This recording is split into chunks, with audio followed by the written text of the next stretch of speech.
Great. Good afternoon, everyone.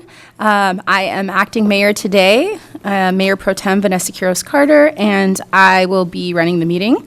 I would like to begin with a roll call vote, please. Yes. Clark? Present.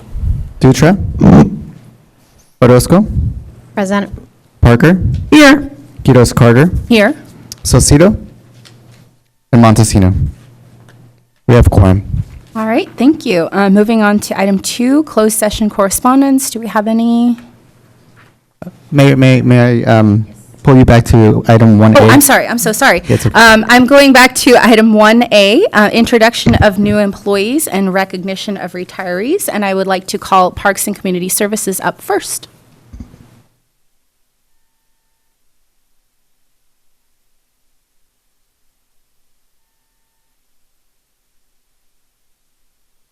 Community Services Director, and on behalf of the Parks and Community Services Department, it's my pleasure to welcome our brand new Recreation Specialist, Isaiah Castro, to our team. Isaiah will be working with our PVUSD before lunchtime recess, after school, and break camp programs, expanding on our current offerings and partnering with local community organizations to accentuate the programs. He is a proud graduate of Watsonville High School and is excited for the opportunity to give back to the community that he was raised in. Isaiah joins our team with experience in teaching, mental health counseling, and retail sales, and is an avid soccer player. He's excited to share his love and passion for the sport while improving youth's physical and mental well-being. Isaiah credits playing competitive soccer and allowing him to travel outside of Watsonville and gain new experiences, and is excited to provide these opportunities and similar experiences for local youth. Outside of work, Isaiah enjoys spending time with his family, especially his 2 young children, and being outdoors, hiking, and golfing. So once again, welcome, Isaiah.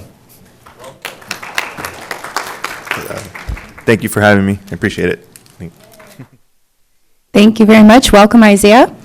Thank you. All right, at this time, I would like to call up our City Manager, Mendez. Hello, Mayor Pro Tem and council members. It's my pleasure to introduce our new Public Works Director, Courtney. Courtney Lindbergh hit the floor running. She's been here for a week and a half. Courtney has over 10 collective years in Public Works. Courtney was previously the Deputy Director of Public Works for the town of Manchester, Connecticut, across the country. Prior to that, Courtney lived in Southern California for 10 years, where she worked as a National Business Development Manager for Sustainability Service for a consulting firm in Los Angeles for 2 years. And prior to that, she worked for the city of Ventura in Public Works for 8 years. She holds a Bachelor's of Arts in Communication Studies from the University of Rhode Island and a Master's of Science from Oregon State University. She has served on the board of directors for the California Green Business Network, as well as the chair for 2 years, has served at various Rotary Club boards of directors, and is a 2-time Paul Harris Fellow, and started a youth-based nonprofit in Ventura. In her free time, she's an avid reader and a world traveler, and a novice fly fisher person. So I'm very pleased and very happy to have her here. It was a very good application pool, and she rose to the top. And I'm looking forward to all the energy and all the things she's going to do for the city and this community. So with that, I'd like to introduce Courtney. Thank you. I'm just starting my 3rd week, and it kind of feels like my 3rd year with all the information that's been coming my way, but this is such a great city. I'm just so stoked every day. The department is amazing. There's a lot of faces, a lot of names, a lot of dynamics to get used to, and I'm just full throttle. So happy to meet you all. I've heard a lot about you guys, and just really excited to be here. Thank you very much. Welcome. Also, we'll be hosting a little greet and meet over the next few weeks, and we'll let you know when that occurs. Wonderful. Thank you very much, and welcome to our new employees. And now we can move on to item 2, if we have any closed session correspondence. I don't believe we do, so we will move on to item 3, which is closed session. At this time, I will be accepting public comments from regarding closed session at this time. Anyone from the public like to comment on the closed session items? Seeing none, we will adjourn to closed session.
Welcome back. We are back from closed session, and we will begin with item 4. Roll call, please. Clark, Present. Dutra, Here. Orozco, Present. Parker. Here. Quiroz Carter, Here. Salcido, Here. and Montesino. We have quorum. Thank you very much. I'm going to move on to item 4A, motion to excuse. Sorry. Do I have a motion? Yes, I'd like to make a motion to excuse Mayor Montesino. I'll second. Can I get a roll call, please? Yes. Clark, Aye. Dutra, Aye. Orozco, Aye. Parker, Yes. Quiroz Carter, Aye. and Salcido. Aye. The motion carries. All right, thank you very much. Now we are moving on to item 4B, which is our introduction of student ambassadors visiting from Croatia. And if I can have Councilmember Clark, please help me. We're going to meet down in the middle there.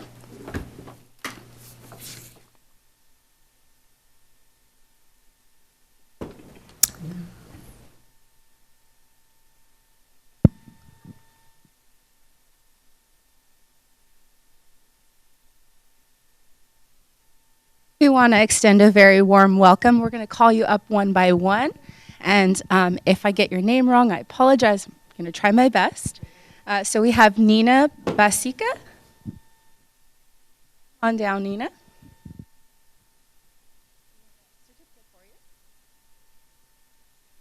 Next, we have Pitar Basica.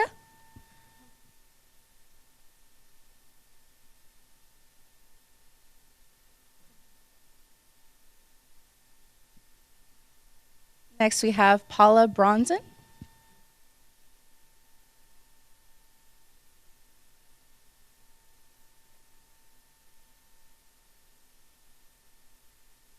Next, we have Luca Gurgurden. Oh, Luca's not here. All right, thank you. Next, we have Maro Mackay.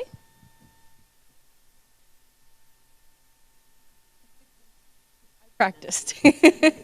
Next, we have Petra Mackay. And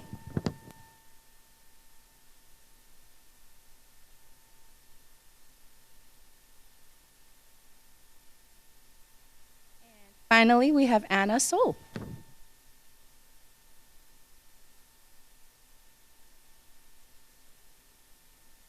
We want to welcome all of you. If you'd like to come up, we can take a picture with all the council members.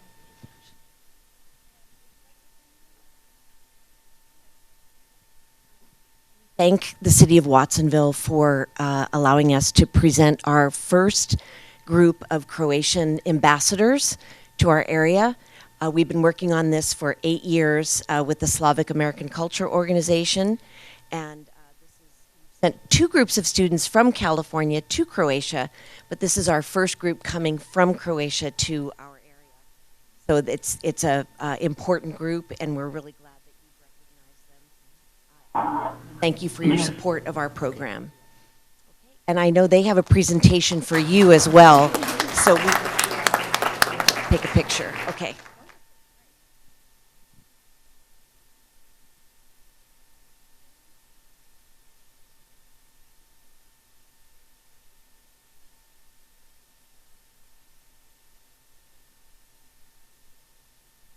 Yes, right up here. Yeah, and you just come right in front.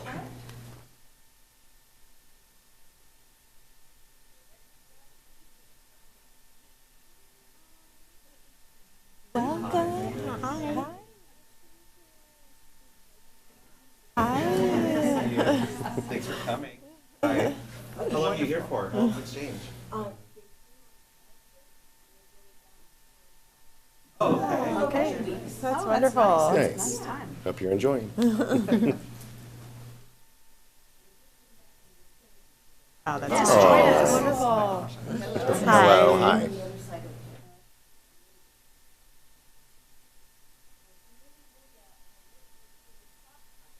Hi. Hi. Oh, great. As their chaperone. That's great. Yes, you do. Yes, you do. Actually, the mayor and vice mayor also. I was there 2 weeks ago. Oh, All right, let's see.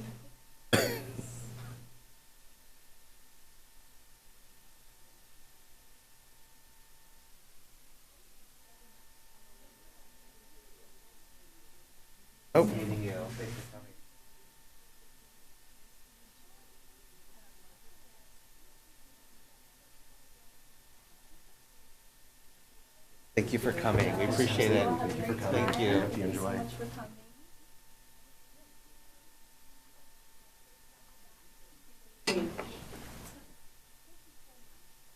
Thank you. Goodbye.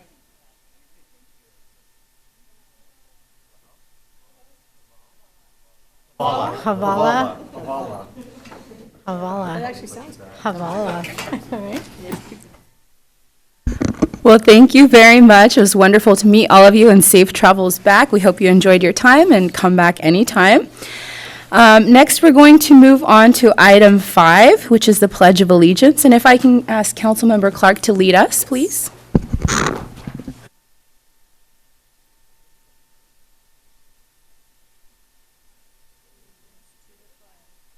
United States of America, and to the republic for which it stands, one nation, under God, indivisible, with liberty and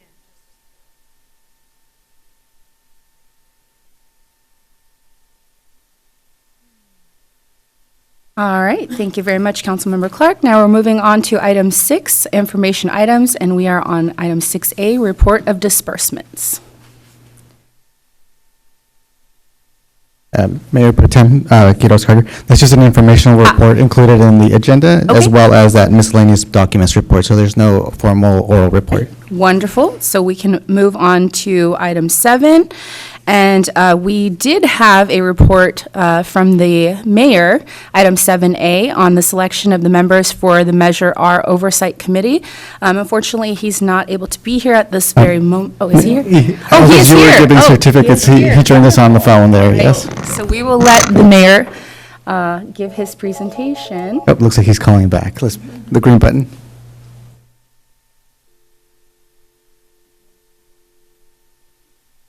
Technical difficulties.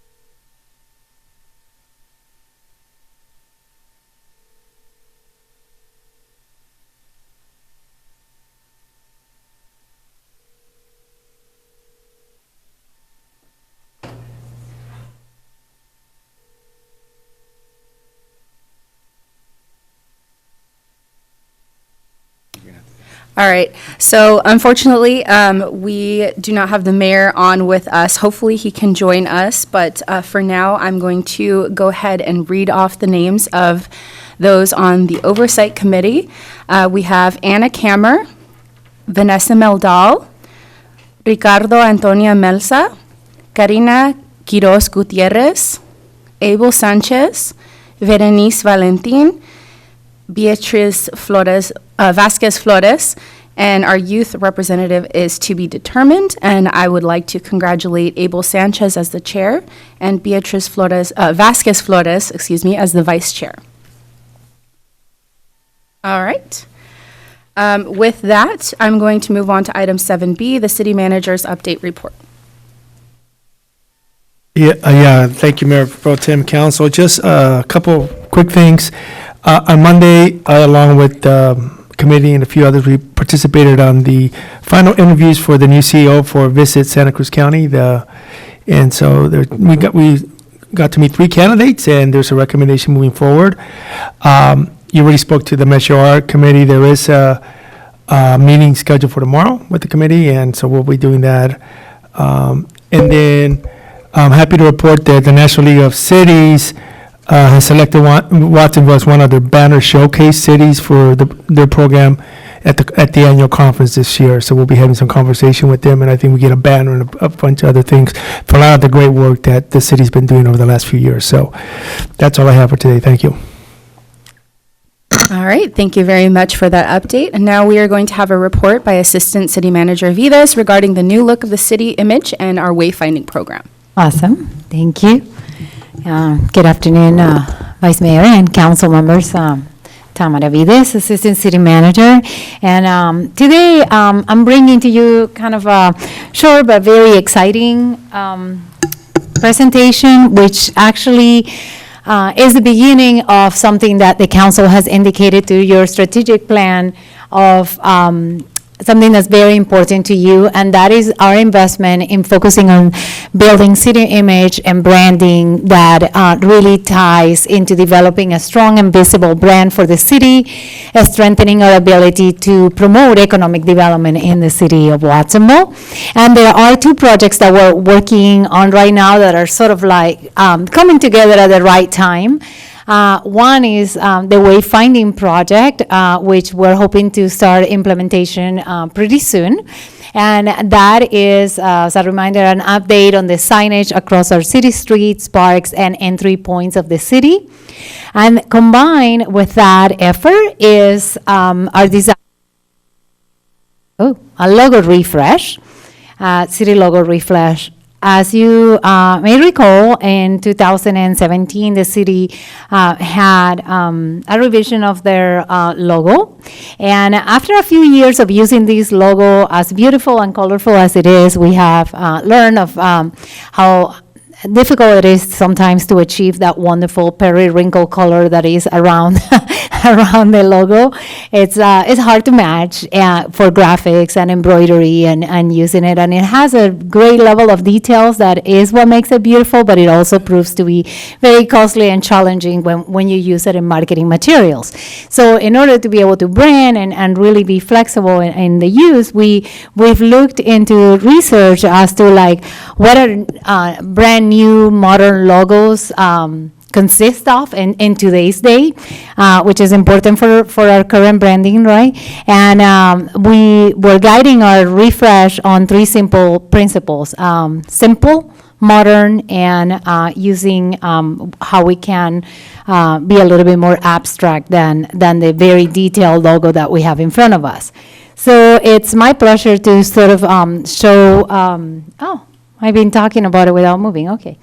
Because I have it on my other computer. Here's what our refresh logo looks like, and as you can see, the refresh logo continues to amplify that spirit and the essence of the vibrancy of the city, with highlighting the natural beauty of our community asset, which is the sluice. When we did the Wayfinding project, we learned that the sluice was like the one element of the city that the community really wanted to highlight. And as I show you, remind you about the designs of their Wayfinding, you will see that that's really kind of complementing of the theme of our Wayfinding program. So we're excited to branch out and just kind of like continuing with the same theme, but utilizing a more simple and refreshed look for the city logo. As you can see, and this is our current palette that we have of colors for our logo, and the new palette is not that different, but it is definitely more brighter and modern colors, and the font that we're utilizing is also consistent with the one that will be used in the new city signs and Wayfinding program. So here's an image just as a reminder of, why am I moving the wrong computer? Nobody says anything. I'm so sorry. Here's the image of the city logo. There's the Wayfinding program, and as you can see, the same bird is being utilized in this signage and the same type of font. Next. We will take this in strides. We will be working on revamping our city cards and utilizing technology, which is a digital business card that you can tap into phones to share your contact information with others. So it's a little bit more green approach as we build our new printed materials with our new logo. And then we're going to, of course, develop a new set of logo wear. So that's to give you an idea as to how the new logo will look on different type of clothing. Eventually, we will, if you can click next, now that I know I'm doing it right, revamp the image on our vehicles, and that's how the logo will likely look when we place it on our vehicles. And next. When used on printed materials and photographs, and an exciting opportunity that the new color palette has is that when we use that color palette on banners on Main Street, it adds a touch of color to the downtown. So that's something that will complement our downtown really well. And yeah, so we're looking forward to kind of like branching off, like building a refresh image of our city and utilizing this new logo image. And that will conclude my presentation. If you have any questions or. Member Parker? So you're reporting to us, tell me where we're at in this process. You're reporting to us tonight just to give us an update on what for us?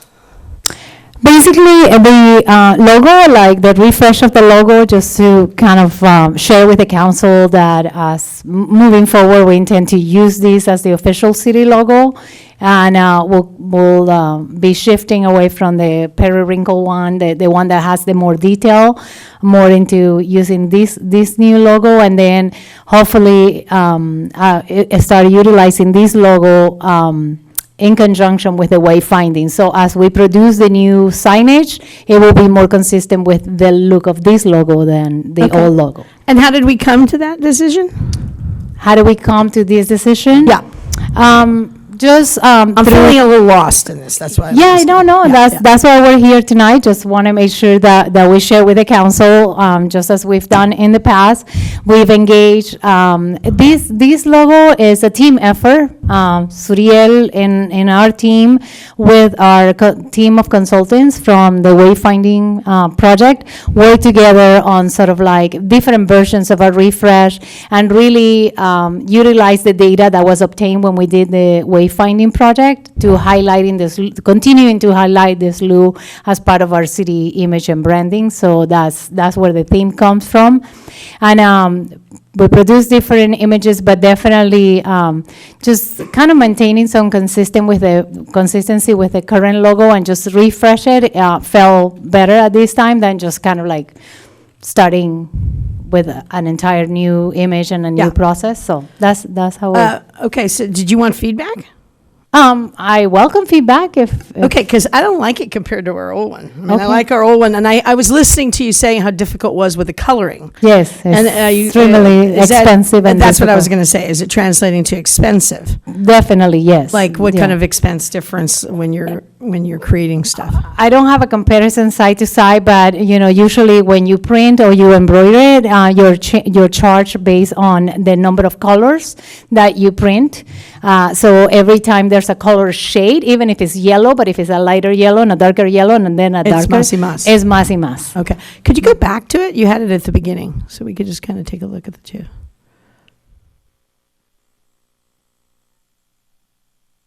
And then the one previous to that. There you go.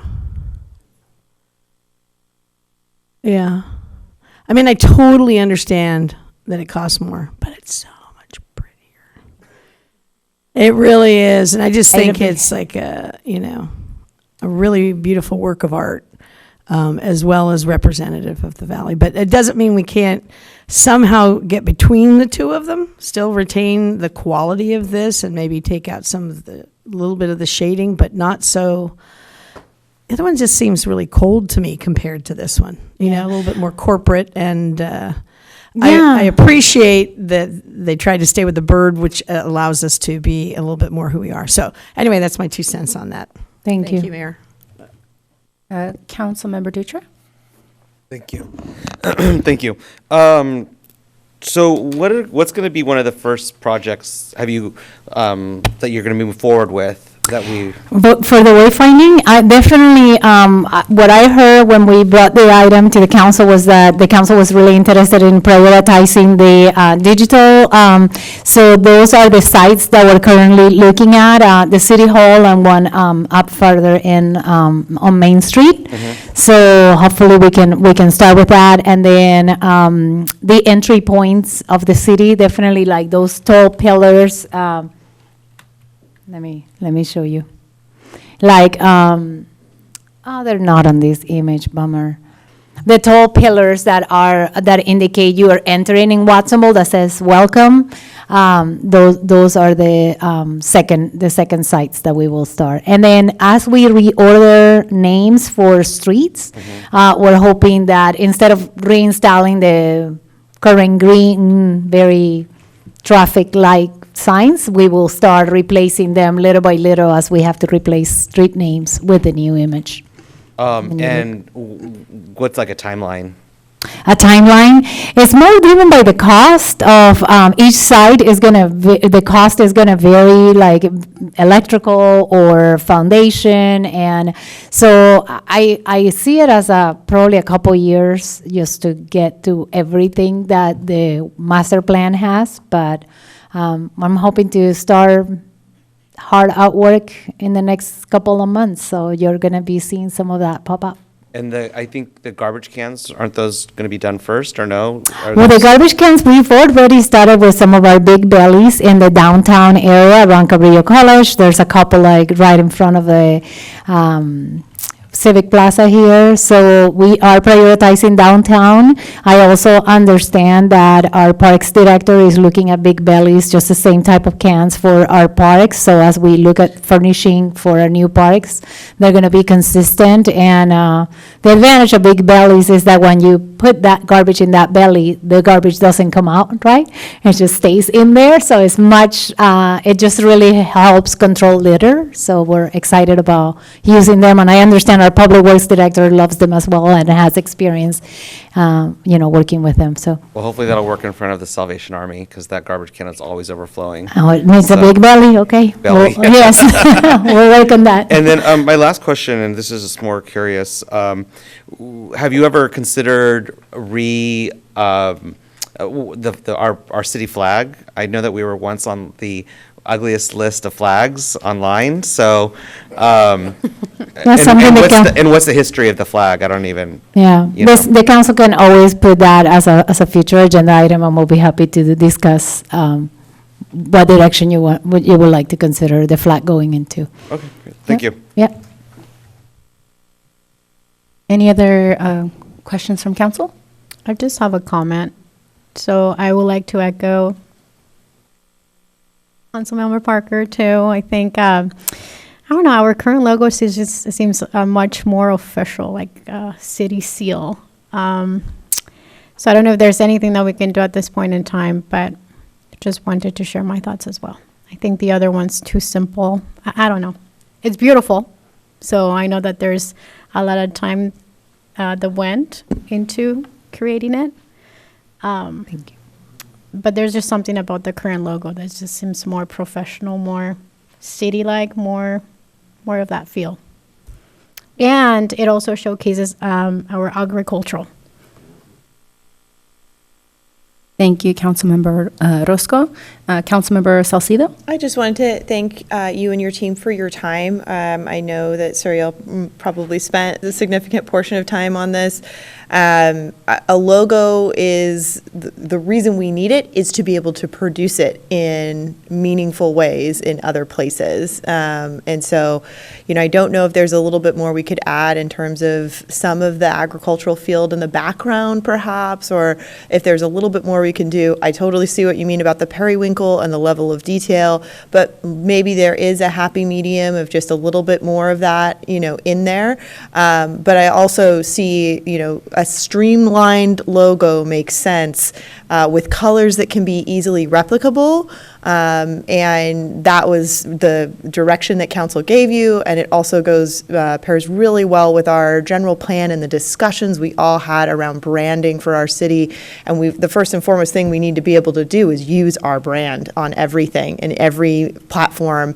And so we really do need some updates, and perhaps we can get just a little bit more. I understand periwinkle turns out to be a difficult color, but maybe there's a little bit more there that we can work with. So I appreciate your team and your feedback and your presentation today. Thank you.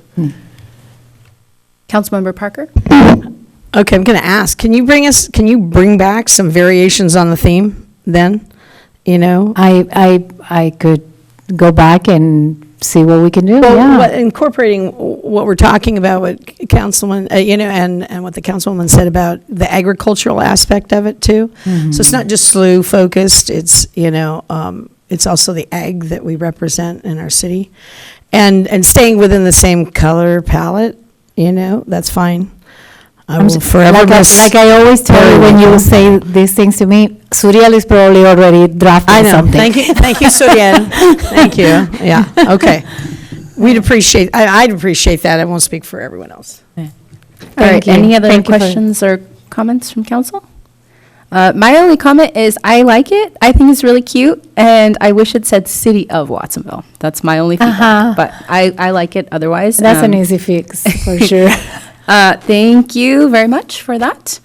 And we're going to move on to item 8, and we will start with 8A, oral communications from the public. This time is set aside for members of the general public to address the council on any item not on the council agenda, which is within the subject matter jurisdiction of the city council. No action or discussion shall be taken on any item presented, except that any council member may respond to statements made or questions asked, or may ask questions for clarification. All matters of an administrative nature will be referred to staff. All matters relating to council will be noted in the minutes and may be scheduled for a discussion at a future meeting or referred to staff for clarification and report. And we have someone at the podium. Please name and district. Steve Trujillo, Cabrillo Community College Board of Trustees, District 7, and Ari Parker is my council member. Good afternoon, Ari. I'm here because Cabrillo is about ready to change our name. As you know, you're doing a refreshing with your logo. Well, guess what? We're dumping our name. You have about to the end of July to vote on whether our new name should be Aptos College, Cahastaka College, Seacliff College, Costa Vista College, or Santa Cruz Coast College. We are in the process of getting ready for some bigger changes as well, including dorms on our campus for students at only $925 a month, including beautiful new murals done by Guillermo Aranda, local artist. Now, and by the way, none of these are going to be taxpayer overcharges or extra taxes that you're going to have to pay on sales or income. And also a number of other great changes that are coming to our college. Most importantly is we're going to have a name we can actually respect, rather than the Vladimir Putin of 16th century California, who deserves the dustbin of history. And I want you all to know that, yes, I had a great deal to do with this, so you can blame me or you can credit me, because I ran on this as an issue in 2020. And I'm very proud that that our board trustees voted 6-1 to support my view, and I'm delighted and thrilled that we're going to have a new logo with a new name, and I'm going to be wearing it to council meetings on a regular basis in just a few months. So I hope you'll all vote. We will announce the results at our board meeting on August the 7th. Thank you very much. Thank you very much. Welcome. Hello, City Council, Mayor, and members of the public. My name is Sam, and I'm in District 3. I noticed that we're talking about streets. Just like everything is tracked here in our country. There's been a couple accidents in Pajaro Lane, Corralitos Creek, and I would really appreciate if the city puts some speed bumps in that area. There's different communities there, and I see cars speeding like if they were driving in a highway. It's a neighborhood, and we're supposed to be going at least 5 miles per hour. Not 65, not 70. People speed like they were going, I don't know what rush they're in, but we need speed bumps in that area, please. I've also been attending Watsonville Academy, and I did a lot of research on how much Watsonville Airport is getting throughout the time.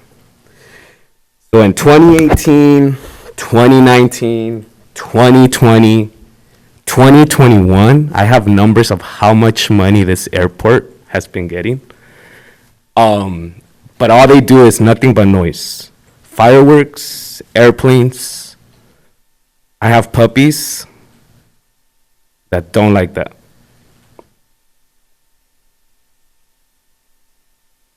And I'm excited to see some changes also for our libraries. I've seen the agenda, and I have a lot of things to talk about libraries as well. Thank you, City Council and mayors. Thank you very much. Welcome. Kirby Harris, District 7, Ms. Parker. I'm here tonight to talk about the fatality that occurred on Saturday, July 1st at the intersection of Bridge Street and Hushbeck. The city needs to know this is not a one-off of one speeder or stop sign blower on motorcycles, commercial trucks, or cars. It happens at all 4 stop signs multiple times a day, multiple times. The city needs to find something that will further deter these people from this behavior. Cameras, more police on motorcycles, or whatever it takes, giving tickets so that these speeders and the issues that it causes can be hopefully mitigated. This is the second death on Bridge Street. The first one was some years back when an old man was struck in a crosswalk at Bridge and Back. There will be more if something constructive isn't done, and I'm afraid that the city is in danger of being sued. I work with my neighbors in a volunteer garden almost at the corner of Bridge Street and Attree Court Hushbeck. We're out there every week for 3 hours, and we see people blowing the stop signs with not even California stops. They just go right through it, all 4 intersections. And I'm hoping that you folks can help us find a way to stop this. No, you can't stop it, but to mitigate it, because it's a problem. It's a big, big problem. Thank you. Thank you very much. Welcome. Hi, Council. My name is Maria, I'm District 6, and I just recently heard the news, right, about the new Starbucks, and I feel like kind of like a question too, but I know like economic development was one of the priorities for the council and the strategic planning, but I would be interested to hear if like, is this like kind of like the view that you have for economic development, or if you were thinking something different with the goals to reduce emissions and knowing that it's going to be a drive-through, mostly drive-through with a option to pick up window, and just how, like, I feel like hardly anyone really uses the outdoor seating and the other Starbucks anyways, plus having to deal with the increased temperatures under the sun, and also breathing the pollution from the cars. I don't know, I feel like I believe we have enough Starbucks already in the community, so I heard about the new approved one by the Planning Commission, and just hope that we can think together about like the future for the city of Watsonville and that development. Thank you. Thank you very much. Welcome. Thank you. Buenas tardes. Karina Moreno from District 6. I think the only district that doesn't have a Starbucks. Not yet, anyway. Oh, okay. But not yet, right? Because, I mean, I read the same article, and my concern is that we're looking at having more Starbucks now in the city of Watsonville than the rest of the county combined. And they're planning on building another 2 or 3, I believe they said, right? And so talking about, like Maria was saying, economic development, like we're now the most expensive county in the country to live in, and working at a Starbucks, like, is not necessarily going to help us afford rent, right? And it's not going to help that upward mobility that the city really needs.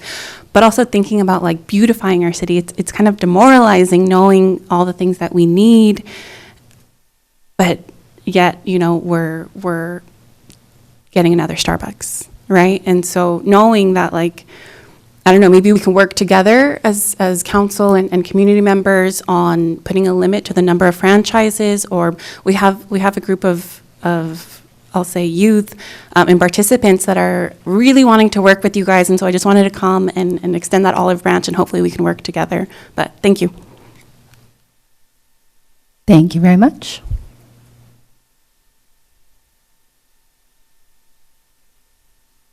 Welcome. Good evening, Council. I live at 231 Hushback, on the corner of Hushback and Bridge, on the right-hand side at the stop sign. There's I just want to echo what Kirby has told you. I come out my driveway, I ride a motorcycle. People make a right turn, they do not stop. I mean, I talked to the police, they said, I can go down the sidewalk and take the next driveway out to make a left. But I don't feel that's right. But there's something that needs to be done with that intersection and all the other ones on Bridge. It's sad that we had to have a loss of a gentleman to bring it to attention, but like Kirby said, there's going to be more if it's not addressed. Maybe a blinking light on the stop signs, but it is the behavior of the people driving, especially in the senior community where I live. Numerous times, they just come up to the intersection and they just don't even stop. 3 or 4 times in the last 2 years I've lived there, I've almost gotten ahead. And they flip me off because I come out of the driveway, but they're going around the corner without stopping. Just, you need to have something done. Maybe a phony video sign saying that there's videos getting taken at the stop signs. Anyways, thank you. Thank you very much.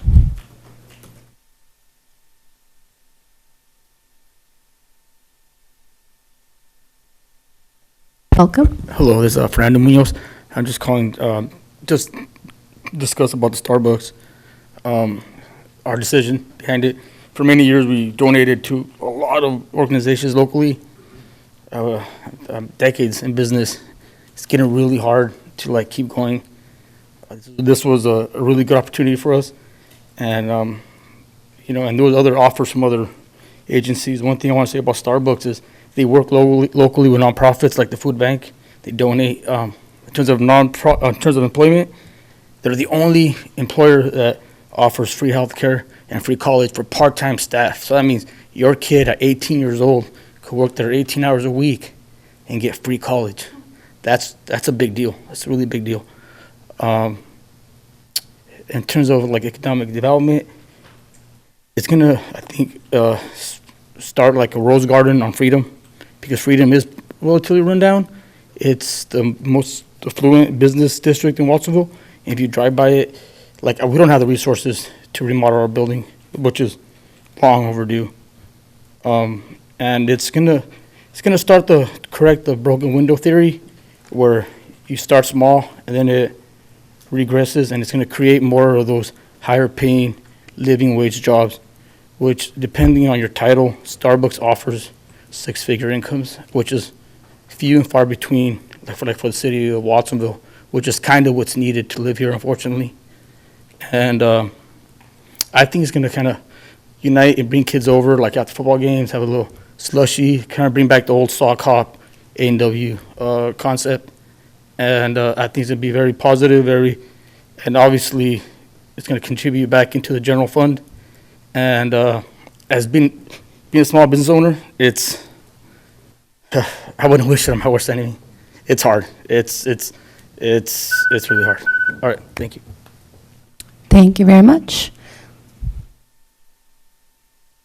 Public comments limited to 1 comment per person. Oh, sorry. Do we have anyone else from the public? All right, seeing none. Oh, one more.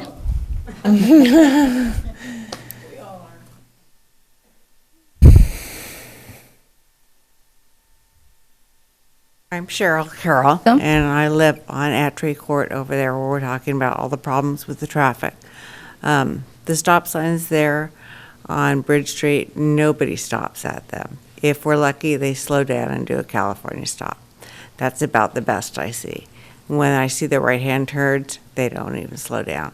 I've watched people blow through the crosswalks when there's somebody still in the crosswalk. They get halfway across the street and people start blowing through there.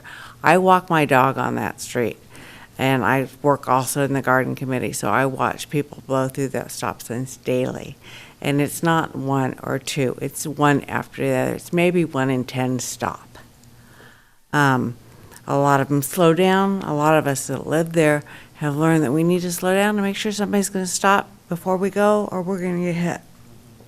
Kids are walking to school down Bridge Street, and I pick up trash down the media, and we're talking beer bottles constantly, and little bottles of alcohol in that media. I can pick up daily, pick up at 3 or 4 just walking 3 blocks. So the people are not only driving through there and running through stop signs, they're driving through there drunk or drinking. And also that's where the kids walk to school, and what do I find but crack pipes and empty alcohol bottles, and of course there's cigarette butts all over the place too. But what our children are seeing, and our pets are getting out there than able to eat if somebody's remains on there, and the people that are going to the bathroom along our levee out there is really just disgusting. I just like to reiterate what the people are saying. Those stop signs at Bridge, they're not doing any good. We need to do something better. We need to have more police down there. The crime rate's a lot higher than I ever thought it was going to be here in Watsonville. So I'm just worried about our safety. Thank you very much. Do we have anyone else from the public that would like to speak at this time? All right, seeing none, I am going to move on to item 8B, oral communications from the council. And I am going to start with Councilmember Salcido. So I had the opportunity to observe the final presentations from the Summer in the City program, where approximately 50 youth participated in a multiple-week government experience course. And their final presentation culminated in a mock city council meeting. It was extremely well run, particularly by our city clerk. I wanted to thank City Clerk Erwin Ortiz for what looked like a very well-run, very thoughtful program. The youth essentially played mock city council participants and also had very detailed presentations on really unique city issues, similar to the expertise that we just saw from Assistant City Manager Vides tonight. They worked on their public speaking skills, they worked on their analytical skills, they thought of very thoughtful questions, and it was an amazing event to attend. and I was very happy to be able to go to that. I just wanted to celebrate and highlight item 8.9, Breastfeeding Awareness Month is next month, and I am a breastfeeding member of the dais. Watsonville City Council has been amazing in its accommodation and encouragement of those people who are first-time moms like myself or first-time parents who need access to these facilities, who need to bring awareness to these facilities, and who can participate in the workforce while feeding their children. So I am incredibly grateful for that, and I just wanted to highlight that on the agenda. I also just briefly wanted to echo some of the comments we heard today from our constituents. My thoughts and prayers go out to the fatality that occurred recently. One motorcycle death is one, or one vehicle death is one too many. I am thankful that we do have Office of Traffic Safety grants, that we continue to apply for those, but there's always more to do. So thank you. Thank you very much. Moving on to Councilmember Parker. Thank you very much, Mayor Pro Tem. So you got to see, if you were here, our student ambassadors. They were honored at Saco as well as here. It was a great program and day. The summer in the city graduation, I didn't get to see the other one. That was pretty extraordinary. That's nice, because my students have done mock trials, so it was something similar. They went through the whole process. I think that's wonderful. And I want to congratulate not only our city clerk, but Elizabeth Padilla, who puts 110 billion% into getting that program forward. I also want to say thanks to our Parks and Rec for meeting with our pickleball people of Watsonville. And it's getting bigger and bigger. And looking at how we use our resources, as well as planning on tennis courts too. So, and tennis courts, and then the future of our tennis courts, because we are a city that uses both of them now. We just met with some of us, with Lieutenant Colonel Shabasta of the Army Corps of Engineers, who came out to, he's new to the Army Corps, so he came out to look at the regional project that we're looking at and working with PERSMA, and then also another one at the SLU. And I wasn't there with them for that, so I don't quite know what that is, but I'm glad to see the Army Corps is changing their focus because of what we've brought across the country, which is a little bit of economic justice. Just because we don't have millions of dollar homes right next to our levee doesn't mean you don't pay attention to us, and I think it's going to change the country and how it looks at it.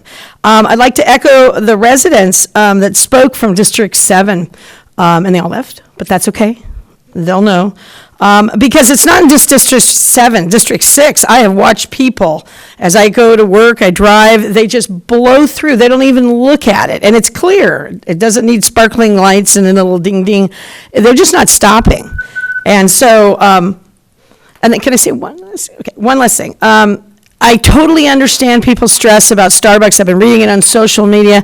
But I'm going to say this again, because I've talked to a lot of people about it, and I don't know anything about this particular one. But if people don't go and buy things at Starbucks, then they would not think of it as a profitable model. And so we also can't tell people if it's zoned for, well, maybe I should ask the city manager to address this a little bit later, so I don't have to. Just to let people know, it's not like the Planning Commission voted to give them permission. Did they meet the requirements is what the Planning Commission votes on, right? Yeah.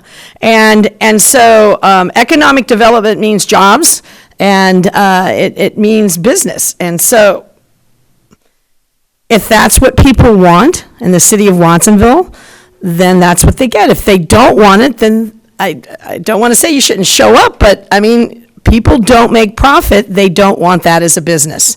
So thank you very much, Mayor Pro Tem, for giving me a couple more minutes. Of course. Thank you, Councilmember Parker. Let's move on to Councilmember Orozco. Good evening, everyone, and thank you for joining us this evening. I attended the 4th of July parade. That's one of my favorite events of the year. I think it sort of brings the community together and is really a celebration of our diversity here in the city of Watsonville. I also attended the Friends of Watsonville Parks and Community Services Board of Directors. I want to extend an invitation to community members to our Strawberry Jam 1K 5K race, which will be Saturday, August 5th, and you can register at active.com. In addition to that, I do want to extend my thanks to this nonprofit. They just voted to donate an additional $5,000 to support scholarships for youth and families who want to participate in the different parks and recreation programs offered through the city of Watsonville, but for whatever reason cannot afford it. So just providing that additional access, and as well as the donation that they also made to the senior center. In regards to just the different traffic concerns, fatalities, and so forth that have been brought to our attention, I think it's a good time for us as a city council to take a look at the current process that we have in place. That community members have to follow before we're able to implement speed bumps and so forth. So streamlining that process, making it more accessible and easier, I think would be something that we should consider, and possibly a future agenda item to be brought back for discussion. And I had one more. Anyway, thank you so much for joining us this evening. Thank you, Councilmember Orozco. Let's move on to Councilmember Dutra. Thank you. I just want to kind of piggyback on the traffic calming conversation. I feel like I've been a broken record since I first got on here a long time ago about this issue. I know we only have about 3 police officers who are dedicated to, the issue of speeding and traffic officers. So I actually agree. I think that we're starting to maybe want to bring this back and really address this issue on a serious level. I don't think we've had a city manager in the past who's really, I feel like they've brushed it under the rug. So I think this needs to be an issue that needs to be put on the forefront. People are dying on our streets all the time. They're unsafe. I actually am going to be sending our public works director an email tomorrow and to the city manager about another street who would like to do the same thing that Sam said earlier, getting traffic calming bumps on their street. So this is, I worked with Atkinson Lane, Gardner, Packard, Vic Rue. I mean, to get all the traffic calming out there, it takes a very long time. It took about 2 years for it to happen. We need to make this easier on people to get it done. So I would like to bring this back. I also wanted to say I attended the Summer in the City graduation. Thank you, staff, Liz Padilla, and everybody who made that happen. I was really amazed on the amount of students that were involved in that. And I mean, I'm sure they were really excited about the $1,000 that they got at the end of the day and the Great America trip. So, and they got to learn a lot and intern in our city. Steve, I think that you should focus away from a Santa Cruz or Aptos in the name. It's too specific to a city. It needs to be inclusive of everybody in the county. And I do want to say that our August 1st National Night Out is coming out, so check your city neighborhoods. I know in District 6 we're going to have 2 locations. And so we'll be advertising. There's going to be free food and for everybody. And if I can have a few minutes, because I just want to move on to something else. Myself and the Mayor Pro Tem went to Portugal. We were there for about a week, and we became sister cities with Veles in Portugal. We had a really good time. She was a great representation for our city. Everyone loved her. And I want to present Irwin and the city with the gifts that were given to us at the time. So I will, oh my gosh. And jet lag has been terrible. It's real. That's all I'm going to say. I literally was falling asleep at dinner the other day, but I'm feeling a little bit better today. So this was presented to us from, oops. I was like, that doesn't look right. They gave us a beautiful silver plate. I believe that's probably their emblem from their city. It's heavy because it just did smash my finger when it smashed back down right now. So, I'd like to present this to Irwin.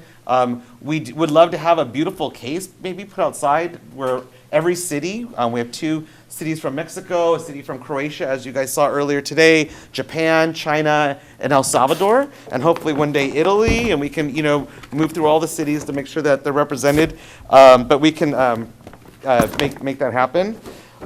They gave us a lot of books, so I don't know if they're just going to go in our library, but a lot of books about Velas as the city. So I don't know where this will be appropriate. They're in Portuguese, so if you don't read Portuguese, then you might be a little difficult. We also, when we were there, you just want to stand there for a minute? Here's a bag. The mayor recognized a couple authors while we were there, and one of the authors wrote about the island of San George. So that's the island that the city is on. So to me, it's a very tropical place. The whole island only had 7,500 people on it, so you can imagine. I mean, there were no Starbucks or McDonald's or anything fast food at all on the island. I really did realize also that the amount of preservatives in our food here in the United States is crazy. You go over to Europe and the food is so fresh, and you actually, it's interesting. But, so this is about this author he honored, so the author got up and spoke about his book. There was also another book as well that another author wrote, and it was really interesting because that book was about, he was in his late 40s and he lost 3 good friends who died. So he wrote a book about people who, how these deaths have really made him start thinking about death and how it's impacted his life. And I thought it was really interesting because as we get older, and just thinking about that topic, I thought it was brave of that author, but he was also recognized by the mayor. So the way that it was really interesting experience that we had. It was very formal. We're very informal here, and I mean they were very. We all had certain seats we had to sit in. It was a very formal experience, but we did get to learn a lot. And a lot of people from Watsonville are from that island. So there are 9 islands, and but it was a really good experience. And then this is what the Mayor Pro Tem signed. So this is the agreement. It's also in Portuguese, so I think we would need a translation.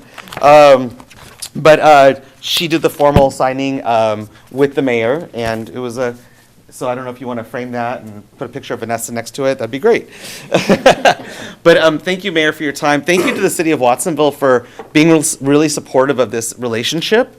And hopefully and a lot of the people that live in Watsonville are still actually on the island. They go for about 3 months during the summer. So when the Portuguese people come back that live here, maybe in the fall we could do something and invite them and share our pictures and yeah. We got to go see a cheese factory. So that was a fun experience. Anyways, thank you. Thank you, Councilmember Dutra. Moving on to Councilmember Clark. I will be quick. I too, like Councilmember Orozco and Salcido and Parker, very much enjoyed the 4th of July parade. Council members Dutra and Quiroz Carter would have enjoyed it, but they were overseas representing the city of Watsonville.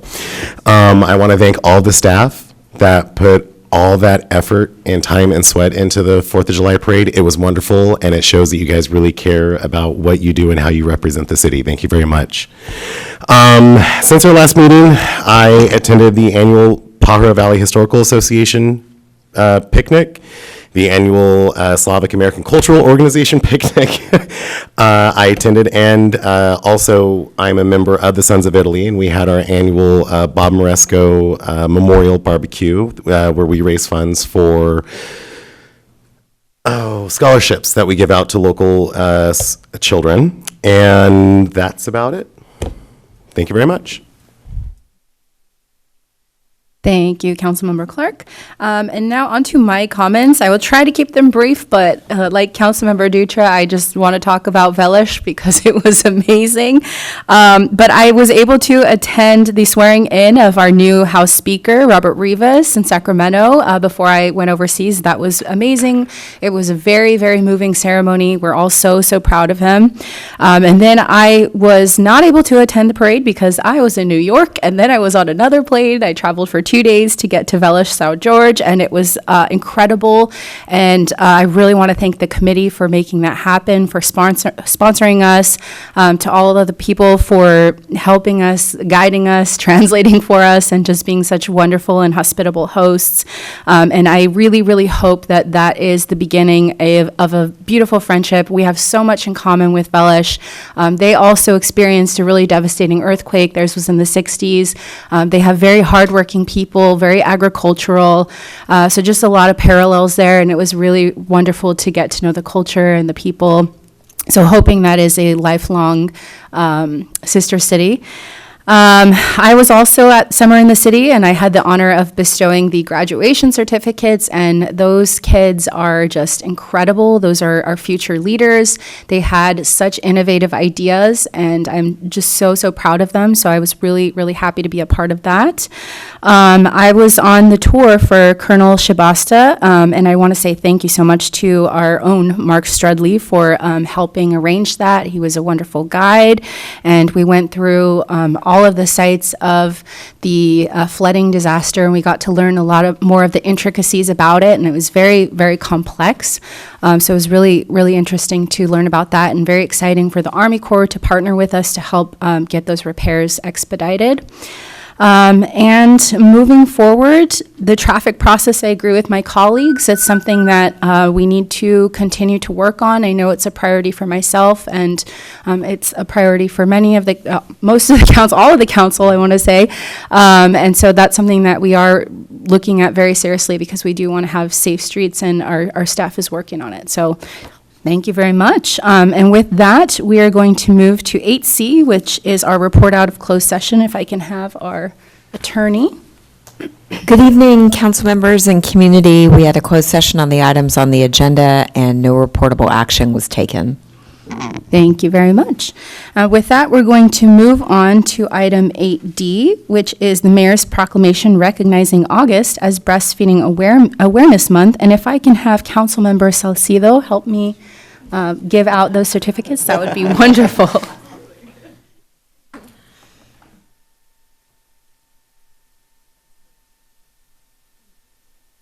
There you go.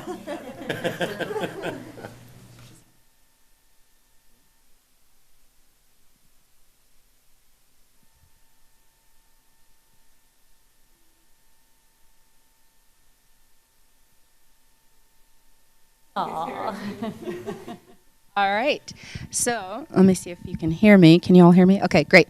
So this is a proclamation for Breastfeeding Awareness Month, whereas breastfeeding is one of the best public health measures, providing health benefits for mothers, infants, families, and societies, keeping mothers healthier throughout their lives, and saving the lives of infants. And whereas breastfeeding provides protective factors for both mother and child and is recognized to help prevent obesity, and whereas breast milk is superior to any artificial milk substitute, providing optimal brain development and providing children with one of the best foundations for early learning readiness, and whereas the American Academy of Pediatrics recommends that infants exclusively breastfeed for around 6 months, followed by continued breastfeeding as complementary foods are introduced with continuation of breastfeeding for 2 years or longer, and whereas Watsonville Community Hospital, Salud para la Gente, and the Community Bridges WIC program maintains certified lactation consultants on staff to support new mothers, and whereas in May 2018, Watsonville Community Hospital earned the prestigious Baby Friendly Hospital certification from the national accrediting body, Baby Friendly USA, Inc., joining our 2 other local hospitals with this prestigious certification. And whereas the Watsonville Community Hospital exclusive breastfeeding rate is higher at 77.7% compared to the state's exclusive breastfeeding rate of 69.4%, and whereas the theme for this year's World Breastfeeding Week is Enabling Breastfeeding, calling on the community collaboration to improve breastfeeding support. Now, therefore, I, Vanessa Quiroz Carter, acting for Eduardo Montesino, Mayor of the City of Watsonville and the State of California, on behalf of the City Council, hereby recognize August 2023 as Breastfeeding Awareness Month and acknowledge the WIC Breastfeeding Walk as an important community event in the city of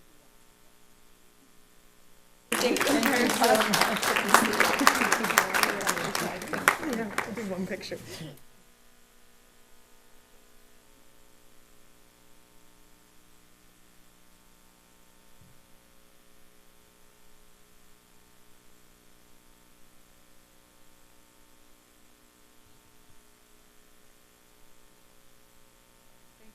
So much. Dana Wagner, I am the director of the Community Bridges WIC program here in Watsonville, one of the 10 programs of Community Bridges. And I just wanted to say thank you so much to the mayor, thank you Mayor Pro Tem, and thank you so much Councilwoman Salcido. We just appreciate the support that the 3 programs, Community Bridges, Salud para la Gente, and Watsonville Hospital provide to give quality services and breastfeeding support to the community members of Watsonville. We're grateful that these 3 organizations are here to provide both clinical and peer support to pregnant and postpartum women in the community. And we're just so grateful to the city for ongoing support. Lactation accommodation is one of the core missions of WIC, and we do this on a daily basis. Help particularly our farm worker breastfeed and farms. And I just want to invite everybody. This will be our 16th annual breastfeeding walk. There's some photos coming that have been going up there on Friday, August 11th from 3 to 6. Mayor Montesino will be there and will be speaking, and we invite everybody to support us there. So grateful. Thank you so much for all your support. Appreciate it. And if he won't be there, I'll be there. Yeah. Yes, of course. Yeah, visibility matters, so thank you for coming. Thank you so much. Of course.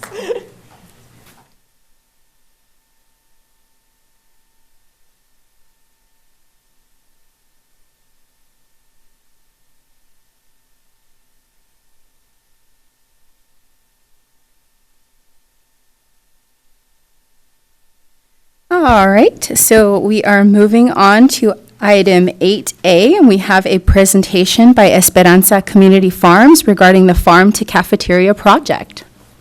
Welcome. Good evening, City Council members. My name is Alma Leonor Sanchez. I am the project manager for the Farm to Cafeteria project at Esperanza Community Farms. We're here to talk about the Farm to Cafeteria project, but before that, for those of you who do not know, Esperanza Community Farms is a nonprofit community-based farm in Watsonville. We work to promote the healthy eating of our members and our community members here in the Pajaro Valley by providing sustainably sourced agriculture to our community. And we host a variety of events throughout the year. I know Council Member Orozco has been to our farm, which is very appreciated. So today we'll be presenting on Farm to Cafeteria, one of our projects. And behind me, or with me, I have 3 of our interns from different schools. Watsonville High, one who graduated from PV this year and is going to Cabrillo, and one from Ceiba. And so while they present, one question that we would like for you all to reflect on is what inspired you or what motivates you to participate in this leadership role? And hopefully if we have time at the end, the interns will get to share their response of what inspires them to take on this leadership role of participating in this internship. So with not further ado, I will pass it on to Alexa. Hello, Mayor and City Council members. My name is Alexa Rodriguez. I'm a student at Watsonville High School, and I am also an intern for Farm to Cafeteria. In the summers of 2022 and 2023, Farm to Cafeteria effectively provided meals to Pajaro Valley High School and Watsonville High School. This summer at Watsonville High School, Farm to Cafeteria had the ability to target a new community of students and a new institution. I'd also like to mention that this year, Farm to Cafeteria interns were from 3 different schools. By expanding our efforts to become known in our community, we are encouraging more and more students in our community to become aware of Farm to Cafeteria. Our implementation into schools is not our only goal. Farm to Cafeteria has already started conversations with local businesses like Slice Project, with the objective of integrating our salads to their menu for high school students. Not only are students going to be exposed to Farm to Cafeteria in school, but outside of school. By our determined implementation efforts, PVUSD teachers have also donated to Farm to Cafeteria, sharing an interest in the salads and even encouraging their students to eat and participate. I'll pass it on to Sophia. Hi, my name is Sophia, and today I'm just going to be talking about how Farm to Cafeteria works on a day-to-day basis and what we do in a day. So when we get to whatever high school we're working at, whether it's Watsonville High or PV, we put our hair on, wash our hands, put our stuff away, put our gloves on, start chopping and prepping. In a day, we typically make 50 salads, and to make those 50 salads, we require 15 lettuce heads, 12 bunches of carrots, 5 baskets of peas, 6 beets, 25 bunches of broccoli, a box of strawberries. And the thing about our salads is they're all organic crops from our local farms, including Esperanza Community Farms. Throughout 2 summers, the 2022 and 2023 summers, Farm to Cafeteria interns made a total of approximately 600 salads for high school students to enjoy. Not only are we having face-to-face interactions with people our age, but we're having interactions and involvement and outreach. This summer we had a raffle with 50 students and had 10 prizes, and the prizes were gift cards from local businesses, which were all very successful. And I'm gonna pass it on to Emilia. Hello, my name is Emilia Guardian Zavala, and I will be touching on brief feedback and areas of improvement that we gathered from this summer. We had discussed that this program should be supported by 5 to 7 interns in contrast to 2 or 3. This program will have more advertising and activities to introduce the salads and program to the students, as some may not be aware. Having activities and tabling for students would reduce waste in unwanted salads and being picked, rather enjoyed and informed about who we are and our message. As for the school year, a club during the school would be a great opportunity for youth leadership and involvement, as well as in integrating a Farm to Cafeteria into the curriculum through lesson plans such as agriculture and culinary academies at all high schools. And I'll be passing it off to Alexa. At Farm to Cafeteria, we are committed to promoting food justice and educating students about the value of food in our community. I hold and strive to spread this message for Farm to Cafeteria, as I understand that our Latino farm working community is not yet appreciated as they should be. As part of Farm to Cafeteria efforts, our local farmers will be recognized for what they do in our community. And so will the students who are supporting their livelihoods by participating in Farm to Cafeteria. Purposefully making students aware of the valuable contributions made by members of our community, which encourages them to find ways to contribute to the Watsonville community. Thank you. As we're nearing our end and you all have heard about our summer success with Farm to Cafeteria, how a conversation was begun, the preparation behind the salads, our student involvement and outreach, the plans to improve food justice, we want you to circle back to the question that Alma asked in the beginning of this presentation. I will now ask the 2023 Farm to Cafeteria interns, why did you choose this leadership position? So.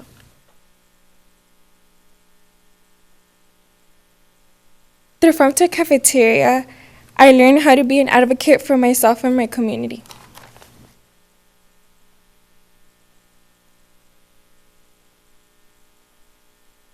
Just through Farm to Cafeteria, I learned to speak for the ones who, I guess, are shy and just advocate for my community in more ways than one.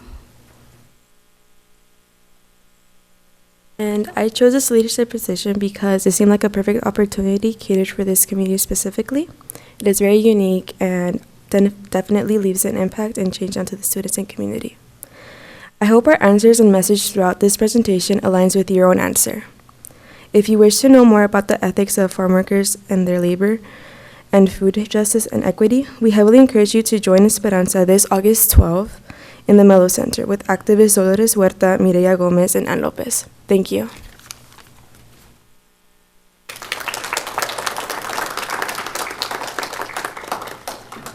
Thank you very much for that wonderful presentation. All right, we are going to move on to item 8F. We have a presentation by Max Henniger, Senior Project Developer at Eden Housing regarding rental application process for the Tabasa Gardens Affordable Housing Project. Welcome. Thank you.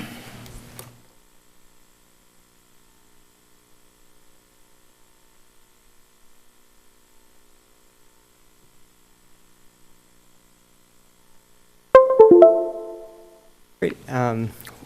Good evening, City Council members. My name is Max Henninger. I'm a senior project developer at Eden Housing. And for folks in the public who might not be aware, we're a nonprofit developer of 100% affordable projects that we operate after we build them. And tonight, I'm here to provide an update on the project at the corner of Atkinson and Freedom, now called Tabasa Gardens, formerly known as 1482 Freedom, which you can see a rendering of what it will look like on our slide deck. So let's go to the next slide if we can. Our completion date is estimated to be in December of this year. That's a picture of what the project currently looks like in construction. And if we can go to the next slide. Tonight, our update is primarily on the lease-up process. The first thing that we want to share is that eligibility to live at Tabasa Gardens is determined by our funding sources. And you'll notice that all of the units in the project, with the exception of a live-in manager who will be an Eden employee, all of them are set aside for a specific population. So we have 15 units for farm workers. On those 15 units, we were able to apply a city live-work preference. We know that's a priority of the council, and whenever we're able to have funding sources that allow it, we're happy to accommodate the city's priorities. Another 10 units, also farm worker. Those will also have a preference for folks who are on the Housing Authority waiting list for the County of Santa Cruz. Another 21 units just for the Housing Authority waiting list, as they are providing Section 8 vouchers on this project. And then 6 units for folks who are exiting homelessness, and those are supported by the No Place Like Home state funding source. And you can see the various income levels for each of those set-asides. AMI stands for Area Median Income. And we've provided at the bottom of the screen an example of what that area median income looks like depending on the household size. So for example, for a household size of 2 at 30% AMI, the maximum income that household could earn and still be eligible would be around $39,000. And those get updated each year by HUD, and so we say subject to change because they will change in the future. And can we go to the next slide? So this is the main thing that we want to get across tonight, which is what the process looks like for the lease-up, and what community members can take away is, in terms of what they can do right now in July 2023, is to sign up for our interest list. In fact, we have a link and a QR code in this presentation for folks who are watching. The interest list is then what we will use to reach out to everyone who's on it and prompt them to go to our online application portal. That will be in August. On that portal, there will be various questions about whether they fall into one of the categories that we showed on the previous slide: farm worker, housing choice voucher holder, city live work preference, et cetera. That way we know what folks go into which category, and that will help us when we do applicant interviews and screen. In late August, we anticipate emailing everyone who's on the waiting list with that link to sign up, and we anticipate holding the wait list open for 2 weeks. Prospective tenants must apply during that window. Once the window closes, we will do a lottery and then invite those who are selected to the next stage of the screening process, and those interviews and screening that'll take place between September and December of this year, when we anticipate finishing the building. That's all that we have for tonight. Happy to answer any questions that you may have. Thank you very much. Do we have any questions from council? Councilmember Parker? I asked this because it's a question that I'm asked constantly. You want to go back to the last Yeah. one? That'd be great. Okay, so looking at the population summary, because so many people come up and say, this is building in Watsonville. Everybody in Watsonville needs housing. Isn't this restricted to people who are already in Watsonville or Pajaro, this area?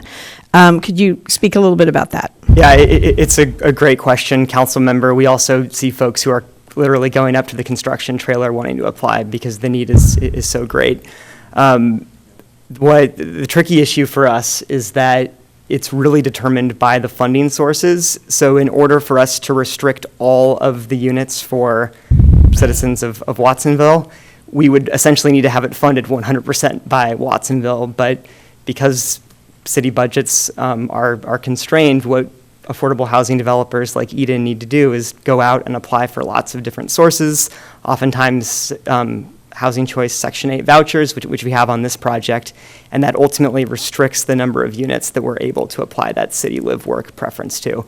So from the council's perspective and from the community's perspective, I completely understand the desire to have as many for Watsonville residents as possible, and we applied the preference as much as we could with those restrictions. So that's part of the conditions of the monies that come in to help develop Exactly. We the signed project. regulatory agreements for the funding, and it restricts what kinds of set-asides we can put in. Okay. Thank you. That was very nice, and thank you for your presentation. Yeah, it's a great question. Councilmember Dutra?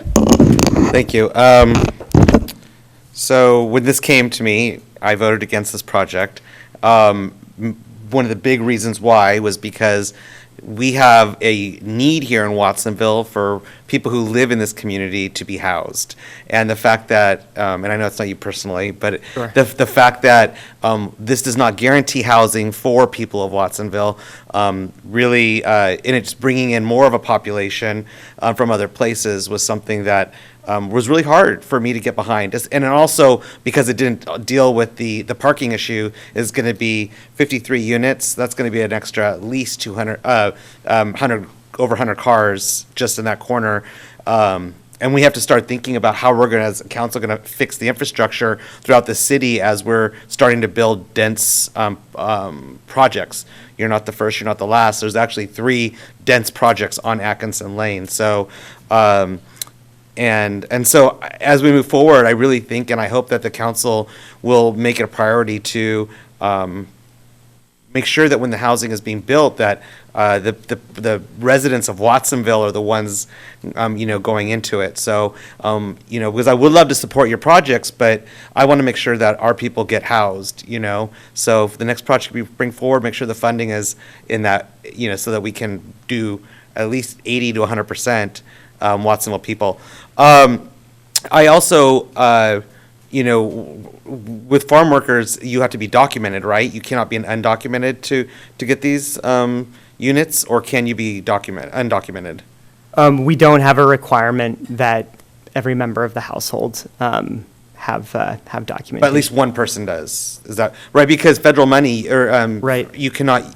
I mean, let's be honest, right? We have to be clear on how this works. If there is any federal or government money in it, then someone who's undocumented would not qualify.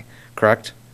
For the federal vouchers, there isn't a restriction on it, but the amount of the voucher that's applied is prorated depending on the number of folks in the household. I'm happy to follow up with the community development staff to get you a more absolutely. at-length I'd love to know more about that because, Yeah. From other developers, this is what we get from them is that if there's funding that comes from the government of any kind, then undocumented folks would not qualify. So, but it sounds like maybe that's not the case. Maybe they would qualify.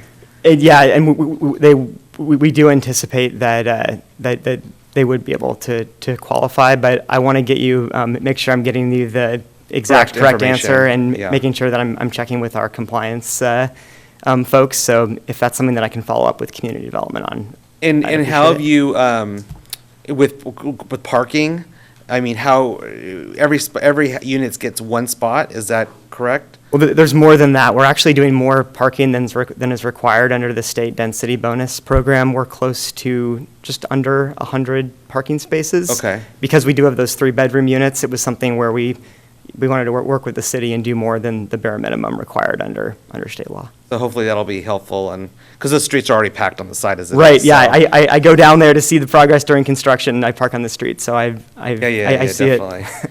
And then last weird question, or maybe not weird, just Tabasa, is that named after Jess Tabasa, or where did you get? Yeah, the Tabasa family, we actually had a previous council meeting where the city provided funding. That was the same night that you did the proclamation about the 1930s riots, and Oh, I wasn't on the council then. It was with Roy Ressia. Yeah, Yes. yeah, and so we learned more about the history and got connected with Roy, and Watsonville is in the heart, and it seemed like a really natural community.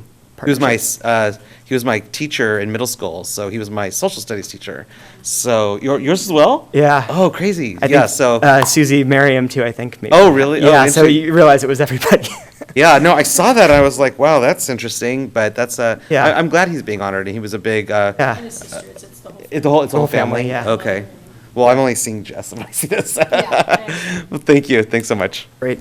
And we do have some flyers in both English and Spanish that we'd appreciate if we could leave it with the city clerk to put around city buildings. Any other questions? All right, thank you very much. Thank you for your time. Appreciate it. And with that, we are going to move on to item 9, our consent agenda. We do have a couple updates for the consent agenda. Item 9R, the fire management item, is going to be removed because it will be considered at a future meeting. So please remove that 9R. And also, Government Code Section 54953 requires an oral report prior to taking action on compensation for executives. This is the report as follows. Item 9Q, that's 9Q, is the approval of the compensation plan for the executive team, which includes the following increases in compensation for executive city staff. Year 1, 3% salary increase, additional $50 in deferred compensation match per pay period, longevity pay of 1% at 10 years, an additional 0.5% at 15 years, 12 additional hours of administrative leave, and year 2 will be a 3% salary increase. All right, with that, consent agenda. Oh, go ahead, Councilmember Dutra. Thank you. I have a question on, 9D, the kitchen and the senior center. I don't know who can answer that. Nick? Okay. So I know that Meals on Wheels, and correct me if I'm wrong, they were like having issues with getting pushed out of their old kitchen in Aptos, or is this going to be, I'm trying to understand the report, a replacement for that space, or is this in addition to? Are they going to run their whole program out of here? So, good evening. Nick Colabacchio, Parks and Community Services Director. To answer your question, unfortunately, the space isn't big enough to replace their existing commercial kitchen that Community Bridges has in Live Oak to produce essentially all of the meals that Meals on Wheels distributes across the entire county. Currently at the Senior Center, the kitchen is used really just as kind of like a warming place for when meals get delivered to the Senior Center from the Live Oak facility. They're kind of reheated and then prepped and then distributed to the seniors who are there to eat at the Senior Center. And the kitchen will essentially be used for the exact same purpose moving forward. It's just a really old setup and needs a ton of renovation that we're planning to use CDBG dollars to renovate.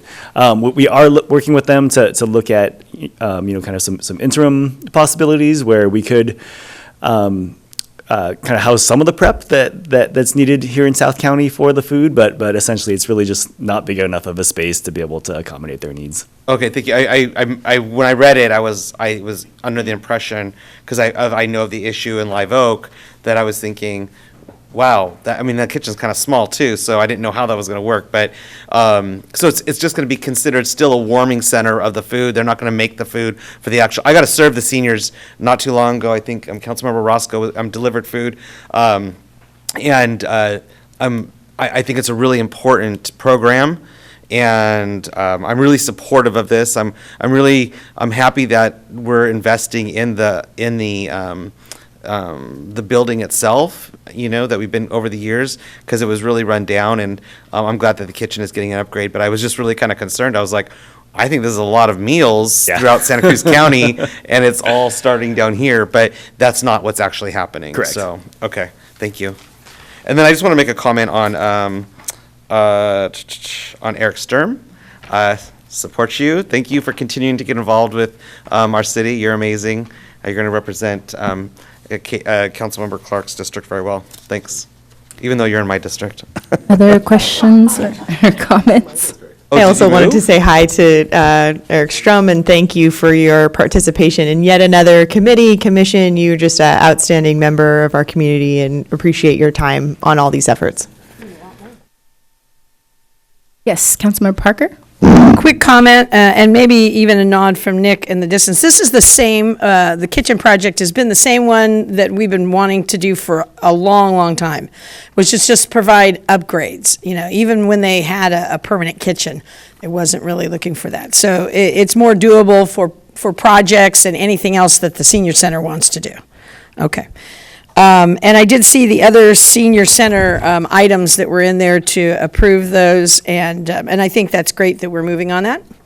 And I'm very encouraged by it. So that's it. Those are the comments I wanted to make.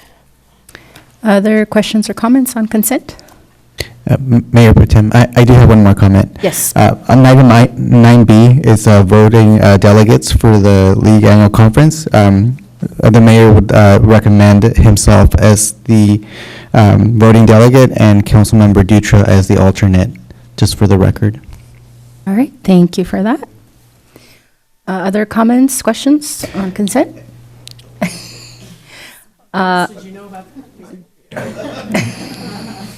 Do we need a motion? Yeah, can I make a motion to accept the consent agenda? What? Oh, that's right. Public, if the public would like to comment on anything on the consent agenda, now would be the time to do so. My apologies.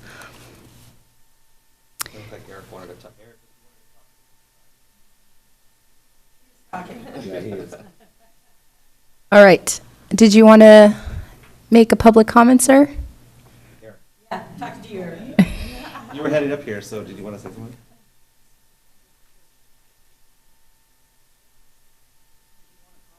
No, you were walking up, so I thought you wanted to make a comment. Oh, no, but thank you for the recognition and the opportunity to serve on the Personnel Commission. Democracy in our fine nation and our city here is founded on civic participation, and I have the time and interest in doing this. I'm not a personnel subject matter expert, but if I can contribute, I'm happy to do that. And I do want to say Mr. Clark did his due diligence in vetting me through his rigorous vetting process. Not quite a captain's mast, but good enough. And I hope I can hold up to your high standards. Thank you very much. Thank you very much, and congratulations. All right, now do I have a motion? Can I make a motion? I'll second. All right, we have a motion and a second. Can we get a roll call, please? Yes, Mayor Pro Tem. To clarify the motion by Councilmember Clark, seconded by Councilmember Dutra to approve the consent agenda with removal of item 9R and appointing Mayor Montesino as voting member and Councilmember Dutra as alternate. I'll take roll. Clark? Aye. Dutra? Aye. Orozco? Aye. Parker? Yes. Quiroz Carter? Yes. And Salcido? Yes. The motion carries. All right, with that, we have no items removed from consent. That the item that was removed will be on a future agenda. So we're going to move on to item 11, new business, and we are at 11A, and we have a report on the Watsonville Public Library Strategic Plan.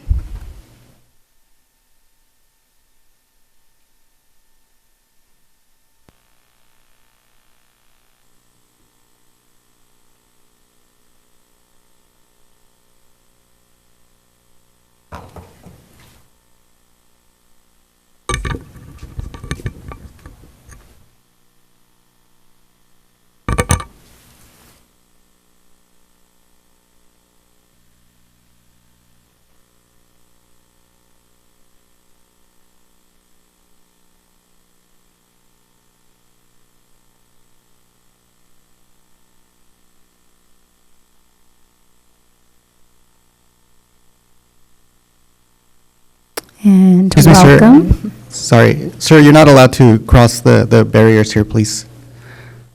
Thank you. Welcome. Good evening. Good evening, Mayor and council members. This is Alicia Martinez, Library Director, and we are here to present our findings for the Library Strategic Plan for the Watsonville Public Library. And with me is MJ Gomez Associates, Martin Gomez, and Grace Stetson. Thank you. Good evening. My name is Martin Gomez, and as mentioned, we're going to present to you the results from the strategic planning process that we went through. I was mentioning to Director Martinez that this took about 5 months to do, and we had a lot of active community engagement, so we'll go through some of that with you. So Mayor Pro Tem Quiroz Carter and others, thank you for giving us the opportunity to present you with an overview of the plan. I understand you've seen a copy. It's been distributed to you, and what we want to do is kind of hit the highlights and be happy to answer any questions that you might have. We'll review our findings and then review with you our goals. And if you have questions about why we had certain goals, we'll be able to give you the justification behind some of those. We'll go to the next slide. This was the team that worked on this project. Myself, I'm a quasi-retired library director, and my other colleague, Jennifer Sweeney, she's on the faculty at the iSchool at the San Jose State University. The iSchool is now what they call library schools. It's an iSchool information school. And my colleague on my right is Grace Stetson. We worked diligently to put this report together as well as to do all the investigation. So the next slide will show you what our activities are. I mentioned that we took a lesson from the Harwood Institute, which is based out in Ohio, looking at community-focused strategic planning. And that process includes really learning as much as we can about the community and trying to build a strategic plan that would respond to some of the needs of the community. We reviewed the library policies, and we did a staff and community survey. We did about a dozen stakeholder interviews. Focus groups, we had 3 of them, one with staff, one with the nonprofit community, and one with educators. We also did a goal-setting workshop with staff. We do that with staff because ultimately they're going to be the ones who will be responsible for implementing the recommendations. And then we spent the rest of the time developing the strategic plan, working with Director Martinez to refine it to make sure that we didn't get anything wrong in some of our assessments. The work was divided into 3 categories, research, discovery, and analysis, and it just repeats here what we just mentioned.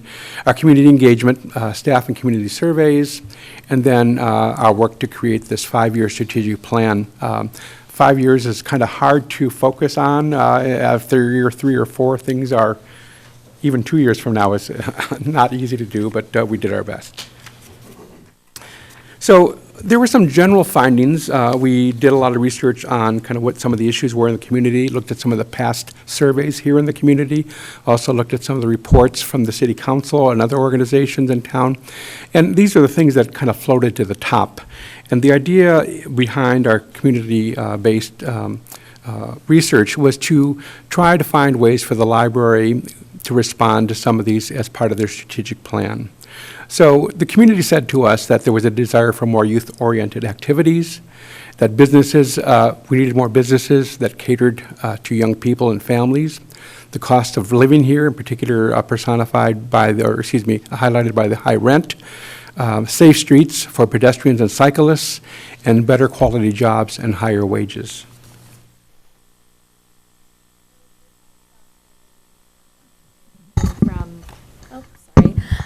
We had that survey open from April 7th to 14th and had about 21 respondents. Most of the responses were pretty positive. We had 16 of 21 individuals satisfied or very satisfied with their current position. Every single person, 21 out of 21, believed the library was fulfilling its mission, and 13 out of 21 had been employed by the library for 10 or more years. With our community survey, or I'm sorry, so with the findings, if we could go back one slide, they did highlight some needs that we wanted to address. So really improving library outreach, meeting the needs of the community without adequate means, working with the city to meet those community needs, improving programming, enhancing safety in the library and outside of the library to get to the library from parking in particular, which came up quite a bit, and improving access to technology. Next slide, please. So with our community survey, that was a online and paper survey that was open from April 6th to April 21st, available in both English and Spanish. And we received about 503 community surveys. Of those responses, 35 were in Spanish. The main takeaways were that respondents were frequent library users, with over 50% using the library 1 to 5+ times per month. 64% use the library email newsletter or website to find out about library events and news. 62% come to the library to borrow books, DVDs, and other materials. 74% feel that more books and other information resources are important. And 67% feel that STEM, arts and cultural, and summer reading programming is important. So also with that survey, we found some findings that echoed what we saw with the staff survey. Additional library resources in all formats, expanded programming, social and cultural events, community events, especially on weekends, strong desire for more weekend library hours, more programming in general, so book clubs, author talks, activities, and programs for children, and more parking is desired, as well as more parking closer to the entrance of the library, because safety was a concern that was brought up quite a bit. And then just on that last point, there was some concern expressed about the public safety here for staff as well as the public, and in part because of the lighting around the building. This is a large building, and late at night it can be feel isolated. There's not a lot of business activity and retail activity this part of the area. So there was a concern about trying to do things that would help to make people feel not only safer, not just the staff, but the public, but also to create an environment where people felt that they could safely go from their parking lot to their cars. And there's not a lot of pedestrian traffic at this point in the area, so that was something we took into consideration as well. We did have a open-ended question, and this is a summary of what people said to us. What would inspire folks to use the Watsonville Public Library more? Hours of service was the #1 item, and as my colleague Grace mentioned, programs would be needed, and in particular, programs for adults. For those of you who have had a chance to take a look at the library's website and look at some of the programs for kids, they're spectacular. They're really great. There's a bilingual story times and other things you can get. They're on video, and but at the same time, people were looking for additional programming for adults. Books, of course, more books, and ebooks now are also part of that whole discussion there. And then programs for children and parking and transportation. So there's some themes that are coming up here, and in particular, the hours of service availability is one of the themes that came up. We also asked a question about service priorities. We have a survey instrument that we distributed to everybody who attended the focus group, and we asked them to answer this question. I want my library to, and we left about a dozen options for them to consider. These are the two items that rose to the top. This is not, the final answer, but this was the desire of about 30 people who attended those focus groups. They want their library to create young readers by offering programs and resources aimed at early childhood literacy, and to serve as a lifelong learning center, addressing the desire for self-directed personal growth and development activities. Slide. So out of that work, the community surveys as well as the focus groups and interviews, these are the 4 goals that we came up with. And we developed these goals, as I mentioned earlier, with the staff. We presented some draft ideas, and we honed it down to these 4 goals. I'll be going through each of these with my colleague Grace to give you more details on them, but basically increasing access to library resources, and in particular by adding more hours and by considering the use of a bookmobile to get out in the neighborhoods more in different parts of Watsonville.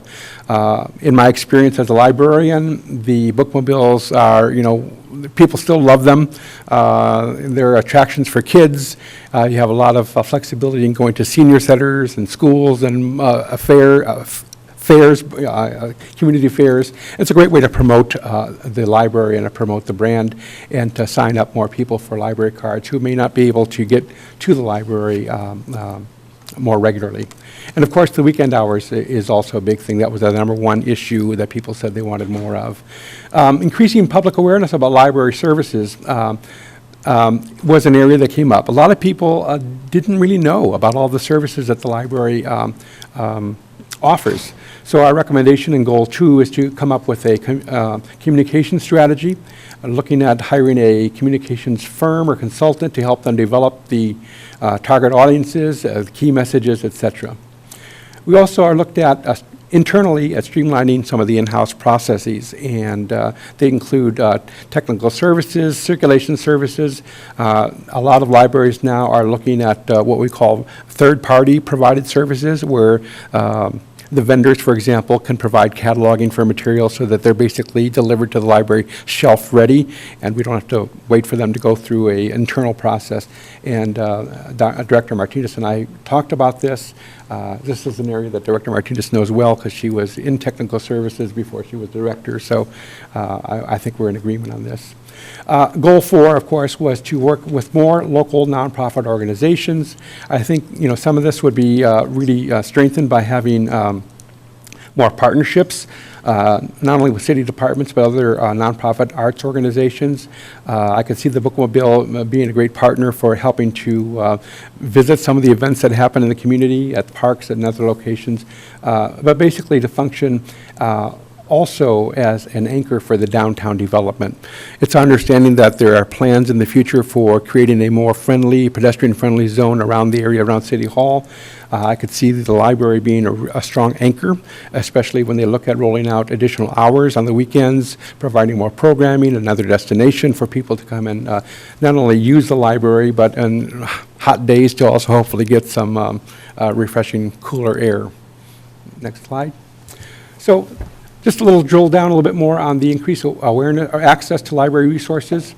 Again, why do we say this with Bookmobile and more hours? This was the number one issue that people said that they wanted to see from the library. It also provides a low-cost, efficient strategy for marketing the library and building an audience for underserved segments of the community. The Bookmobile in particular in that area. Expanding visibility of the library at community events, which I mentioned, and it allows the library to build momentum and awareness about the library, especially when paired with other non-library sponsored programs and or downtown events. By the way, we had a interesting conversation with folks from the arts and nonprofit community, and they were all gung-ho. They would like to see this community be recognized for creativity and arts. So if the library can find a way to play a role in that, either by hosting events or expanding its gallery space for artist presentations or author events, literary events, that'd be great. We'll go to the next one. So for Goal 2, we wanted to increase public awareness about the library services by working with a communications consultant or firm to identify target audiences, key messages, and create a communication strategy. The library has a wide depth of programming and services that are already available, but people just don't know that much about them. So we think that it would be a great use of their plan to find a communications consultant or firm in the area that's also familiar with other nonprofits and other agencies to really hone out that message and get more people in the door. It would use existing library and community data that can be quote-unquote mined to identify market gaps and would provide a continuous understanding about community needs that can be used for continuous service improvements into the future. Goal 3, as I mentioned earlier, is really about streamlining some of the in-house processes for the library. And we had a couple bullet points here just to suggest that there might be collaborations among and with libraries locally that can result in cost savings. The state library has programs to encourage libraries in a region to collaborate more closely on ideas, share ideas. And certainly our state association and the national associations has examples of how some of those efficiencies can be realized. And then the final goal, last but not least, work with local nonprofit arts organizations and city departments to promote the arts and function as one anchor for downtown development. So really bringing in more information from focus group participants from the nonprofit sector who have already shared their vision to have WPL as a site for really building more on the arts and local artists and really revitalizing that community here and sharing more about that community with people that might not be aware. The library's location and space are ideal for hosting events, exhibits, and supporting workshops for the art community, as many of the individuals from the nonprofit arts sector told us in our survey research. The library can also be an active participant in support of the literary arts community, as seen in its sponsorship of the Poet Laureate and the Youth Poet Laureate program. So Alicia, Director Martinez, I think is going to go through this next step slide. So our goal after reviewing this strategic plan is to develop a work plan that will outline the work over the next 5 years, but we'll start with year one, this fiscal year. We want to publicize these goals and strategies on our library's website, make our public more aware of where we're at and what we want to accomplish over the years. And we also want to post these goals throughout our facilities to remind individuals of what we want to focus on in the future. And then as a follow-up, we want to provide a yearly report to the City Council about our goals and strategies that have been met, are in progress, or we just adjust as needed over the years. You know, strategies may change, goals may change, and so we want to make you and the public aware. And so for tonight, our recommended action is staff recommends that the City Council adopt a resolution adopting the strategic plan 2023-28 for the Watsonville Public Library. So we want to thank you. Thank you for your attention. I also want to take a moment just to thank the members of the Project Advisory Committee that we worked with throughout the process. The names are listed here on the slide, but in particular, I want to thank Director Martinez and her principal librarian, Addison, for their support and help in opening some doors and finding information for us to get this project done. It's been a pleasure to work on this project. Thank you. Thank you. Thank you very much. Questions from council? Councilmember Dutra? I just want to say thank you for your hard work. I know that setting a vision for us is, and no matter what aspect we are in the city, is really always important. I want to say thank you, Director Martinez, for your dedication to our library. I really think highly of you, and I love the effort that we see that you've collaborated with everybody so that, moving forward, we're giving our public the best library we can offer, or in our case, libraries. So, I mean, I'm very supportive of this, and, I support your goals, and I've always said that in the movies, you see all the buses now, with the book buses, and I'm like, we need that in Watsonville. We have it, but we need a bigger version of it. So hopefully that's in the future. We can be bringing this big bus of so people can escape in literature, and so thank you. Absolutely. That's always want to stay on top of the trends, and so we always want to create an environment in the library for the user. So a user experience, whether it's you walk up to a book drop and it checks your item in and talks back to you, or you use the wayfinding solution where you go up to a touch screen and it tells you exactly, that's my vision. We have our RFID, radio frequency identification, and so my vision is you walk up to a touch screen, you put in the name of the book, and then it beeps and then it walks you through the library exactly to where the spot is, and you can get your book. So yeah, so there's a lot of new things happening in the library world. Absolutely.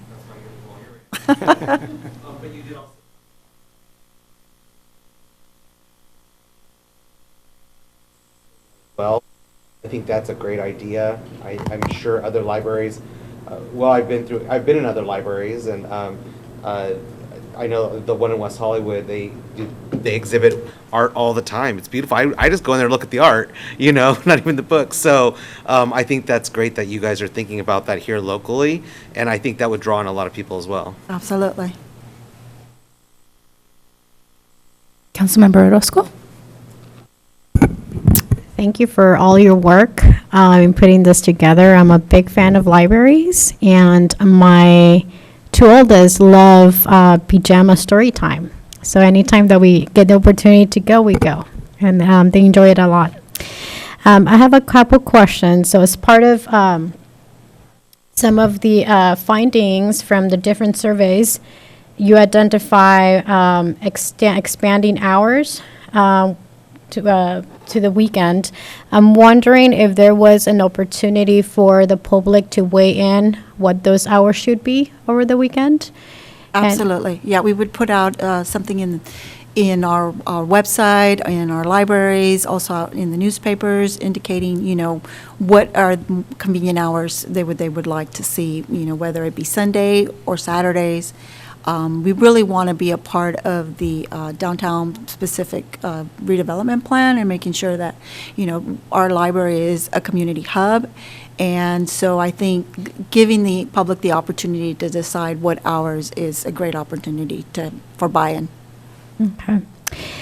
You know, in regards to, I'm just thinking about marketing, right? And bringing more folks downtown and having just our library present elsewhere outside of just the facility.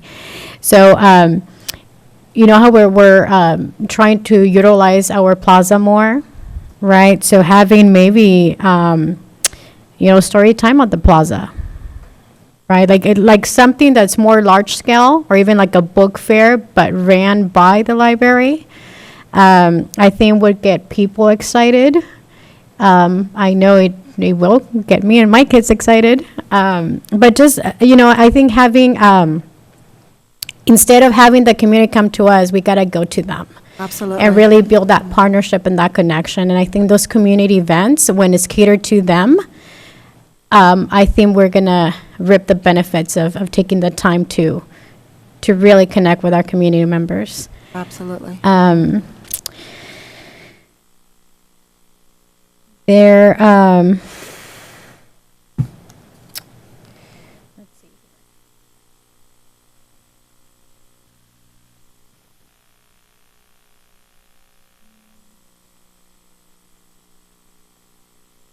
I'll come, maybe you can come back to me. There might be one or two questions that I have. All right. Any other questions from council? I don't have any questions. I just am really excited. I'm also a big fan of the library, so I look forward to all the new things that the library will be bringing.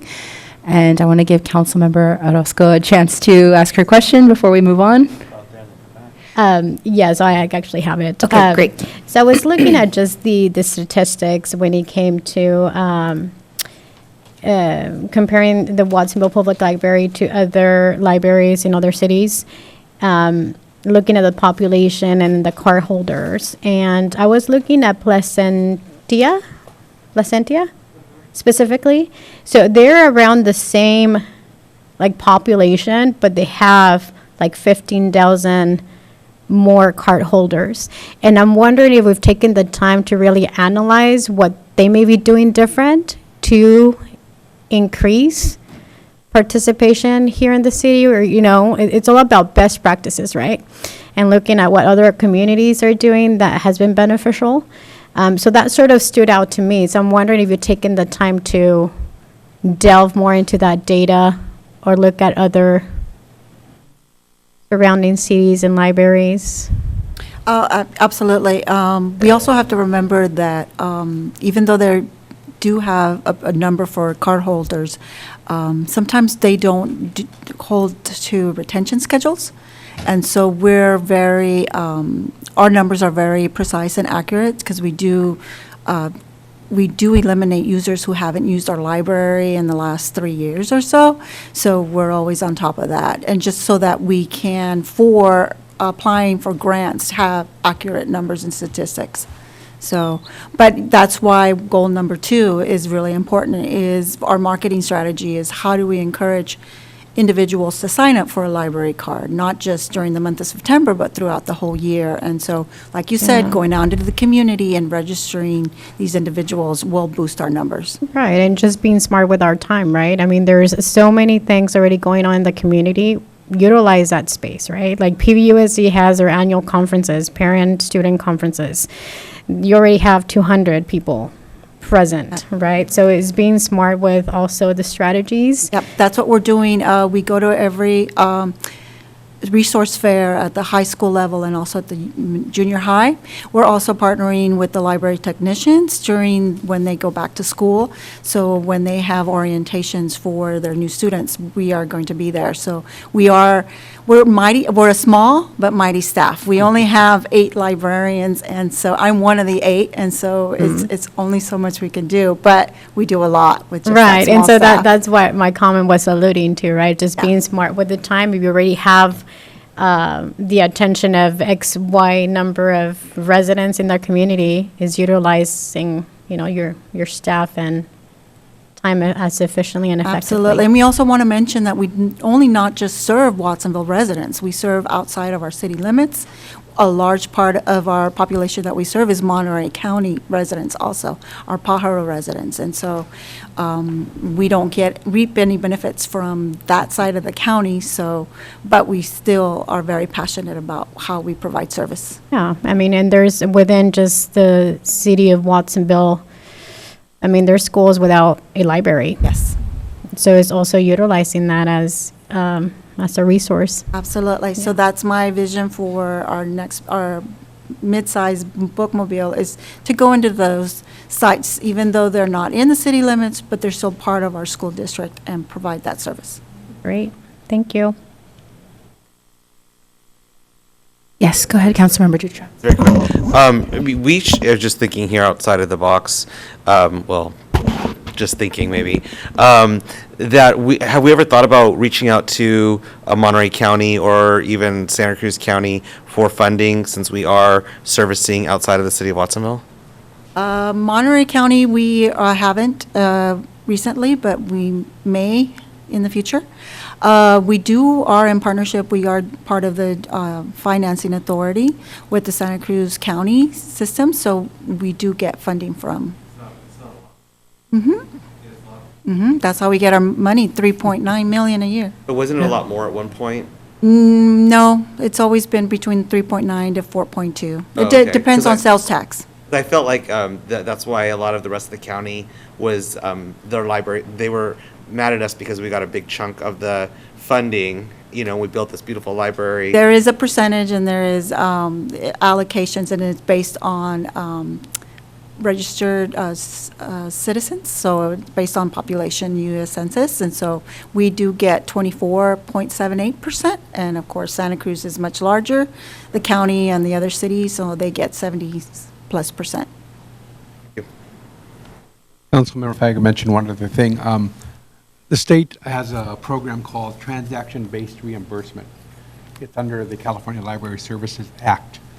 And unfortunately, for the last 8 or 9 years, it's not been funded. But what that fund was supposed to do, and if there's an item you want to get on your Sacramento list, it might be that. In other words, if the library was a net lender, they would get reimbursed then at a certain rate for each book that they lent out beyond their jurisdiction. Again, that's not been funded, but if it were funded, I'm sure that could bring in, additional revenue to the library. Under. All right, any questions from council before we move out to the public? Okay, at this time, is there anyone from the public that would like to weigh in on this item?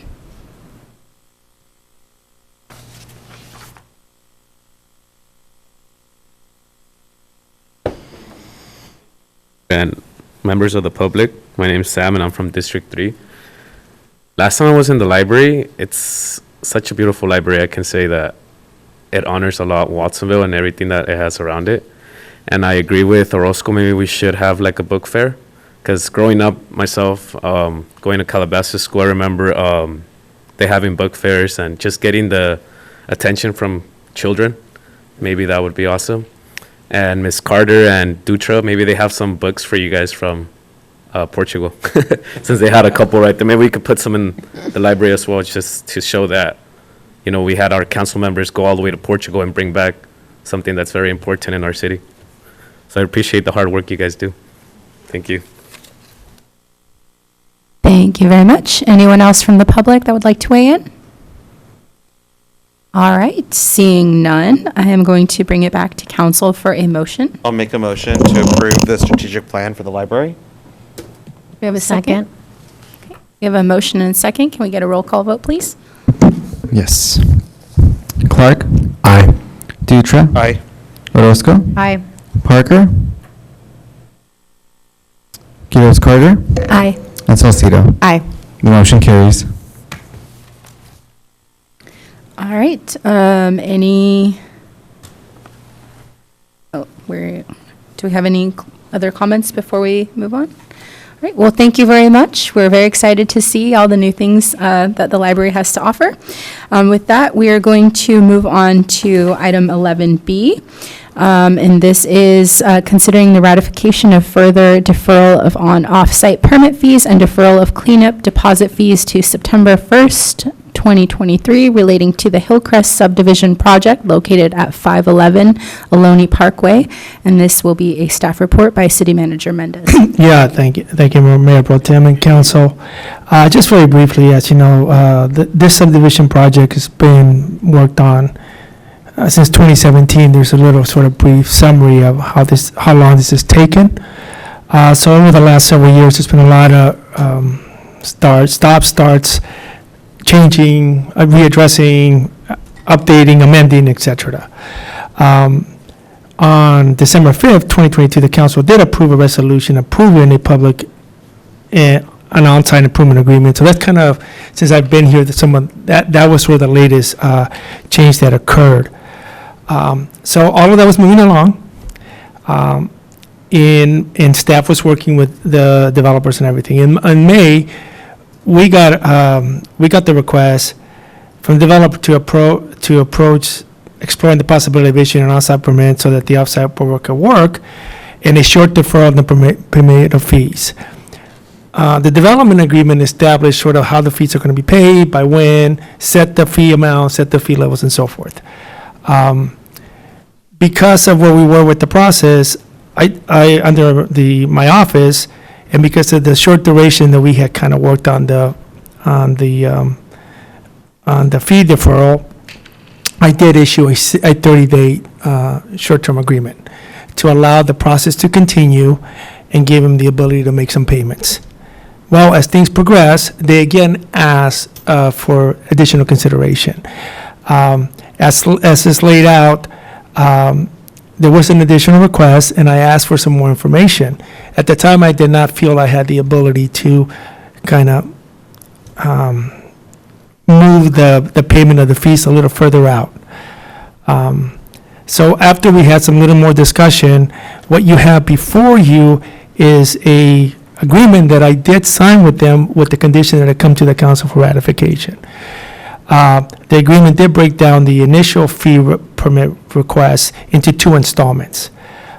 They did pay their first installment, and the second installment will be due by September 1st. So they did make their first payment, and I did this in order to keep the project moving, because they have people working, and everybody, and it's 144 units, and the city desperately needs housing. But I did not feel I had the ability to continue to defer these payments and fees without coming to the council for ratification or for approval. And so the agreement that was helped done by Burke, and there's the CDD attorney, the planning attorney Denise that works with us on it, clearly lays it out. They did pay 50% of the fees, and they would have to come back to the council for ratification. If the council did not approve it, then they would be required to pay the fees. Since then, they also asked for a deferment of a cleanup fee that is clearly spread out in the development agreement, why it's needed and why it was done. So the other portion of this now is that they've asked to time to pay that to September 1st, and I'm also bringing that before you. Should you approve that, we would actually add that to this agreement and so forth. So what's before you is, in order to keep the project moving forward, I did make these decisions to bring this before you. They're fully aware of what's happening. I communicated with them yesterday. They are moving forward. I know they're working with staff on the building permits, and the staff's calculating those. There was an initial request for that too, but they've since taken that request back, and they're going to pay for the permits to build, the building permits, as they're pulling them. If they don't, then they can't start the work. So what's before you, in short, is for you to, I'm asking for, recommend that you ratify the agreement that would allow them to pay these two remaining portion of the first fees by September 1st, and pay their cleanup deposit by September 1st as well. So I'll be happy to answer any questions. I know I've been working with staff, and from a staff perspective, they've been sort of calculating, working with the developer. So, but that's kind of under the authority of my office. I kind of took that decision, but I did think at some point I needed to bring this to the council, and I didn't think it was necessarily a special meeting, but it did need to come before you. Councilmember Salcido. I appreciate City Manager Mendez's bringing this to our attention and discussion. I think that, today is July 18th. They're asking until September for 144 units. I don't think that's an unreasonable request. And I wanted to know how much was the first installment that they made, and when did they make that payment? So they made it, that was 47, it was half. So Okay, they half. made a payment of $47,000. 7,000. Okay. And the remaining 47 is due and sorry, what was the date? End of September? September 1st, and I also worked with their finance director, and they provided the interest rate. Uh-huh. So that's also part of this. Oh, great. So Okay. I looked at it after talking to our finance director and staff and our city attorney, that consider this a loan. Great. Because they did agree. So one of the challenges here, we entered development agreements, and we both expected both sides to honor the development agreement. And that development agreement was approved by the council. So this is a fee. There was never a question about the fee amount. It was time to pay it. And at that point, I think, to get away from the issue of the perception of maybe a gift of public funds, because it's already a fee that was established, they have agreed to pay the interest charge that our finance director calculated. So that's also embedded in this rate. I'm sure this is in the paperwork as well. How much is the cleanup fee? 30, sorry, it's in there. I just didn't Yes. have it. Okay. And that's Also- just a deposit, and it's not a percentage, and the development agreement actually clearly states what that amount is. And it further requires them to pay a cash deposit. So I actually looked at it, was there any ability to do something different with that deposit? But the development agreement is pretty clear that it would be a cash deposit of 1%, and that's that amount. Thank you very much. Councilmember Dutra. Thank you, City Manager Mendez. I think that, the initial kindness that you offered upon them was good, because you don't want to see another failing project, off of Ohlone Parkway, which I feel like we've had nothing but issues with those two projects back there. So I guess my concern is, or question is that I think we were led to believe that these developers had money, and so this is such a little amount that you would think that this amount would be easily accessible in their account. So what's the story going on with them? Well, I can only represent what they told me and what they represented, right? The storms, their late start, that they had some challenges accessing some of the funding, and What are those challenges? just starting the storms, accessing that's the way they explained it to me. I can't really answer that question because I don't know really what the answer is. I'd like to know. I mean, But because seems like it might be an issue that's going to continue. It's already come up twice to you. And I don't disagree, and I think bringing this forward to you now really sets a pretty clear bar that any other future requests have to come before the council. And so I think that's, to me, when you look at the development agreement and when we look at where we're at with this project today, is now they're really getting into the kind of more of the extensive, heavy work. And staff's going to be doing a lot of work as we're moving forward with the building permit process. You're inspecting, we're working, we're reviewing plans. Well, I'm not, staff is. And so I think there's a lot more like daily potential impact. And so Will they have enough money for the permits? and they've assured me that they were going to pay the permits. We will not issue the permits till they pay. I know. And so- I know, and I mean, we just dealt with the hotel on Main Street, same situation, and then we end up with a, empty lot that's, I get that. So at this point, from a funding perspective, if they make their payments, then they're going to make their payments, they're going to continue to move down the process. If they don't have the ability to make payments, then they won't, and we won't move the project forward. I mean, I think that's the conversation I've had with actually Mark Lester and stuff. We've had that conversation. And I think it's understood that I thought, from my perspective, I did as much as I could possibly do without bringing it to the council. Yeah. And now moving forward, it's going to be very clear. Now, it's incumbent upon them to, if they want to make a request, ask a request, and then give us the ability. So now, for example, let's just say they ask another, I'm going to say, well, at this point, we might have to review, can you give us a little more information on your ability to finance this project? But at this point, they've assured that they're going to make the permits. They also had a requirement to pay the impact fee for the school, so they reached out to the school. They're going to make that payment as well. they asked for an extension on that one as well? No, they have not. So they paid the impact fees, but they didn't want to. Well, no, they haven't, the development agreement says for a process. So our impact fees are going to be paid later. The development agreement already allows for that. The development agreement, one of the requirements is they have to satisfy the school. Yeah, that's what I'm. Yeah, so my understanding is they're going to be paying the school. Okay, so, I'm okay, and I'll be supportive of this, this time, but, I mean, I feel like my concern is, it's gonna start adding up. Well, so that may be true, but so at this point, if they ask us for another consideration, I'm not going to have the We're ability gonna to have to say. make a tough decision. Yes, well, and we'll bring it. Yeah. Yeah. Okay, thank you. So that's kind of where I'm at. And we've had this conversation. I've had this conversation with staff about this very concern. Councilmember Parker? Okay, so in your opinion, you brought it to us, and I think that's great. You worked it as far as you could, and I really do appreciate that you bring it to us to consider. What's your, go over that for me again, just quickly, and how was your confidence in this, in bringing us to this? What was your confidence in that? So far, based on, Based on where we're at, and part of, I've kind of told staff at some point, let me fall off the cliff myself. Yeah.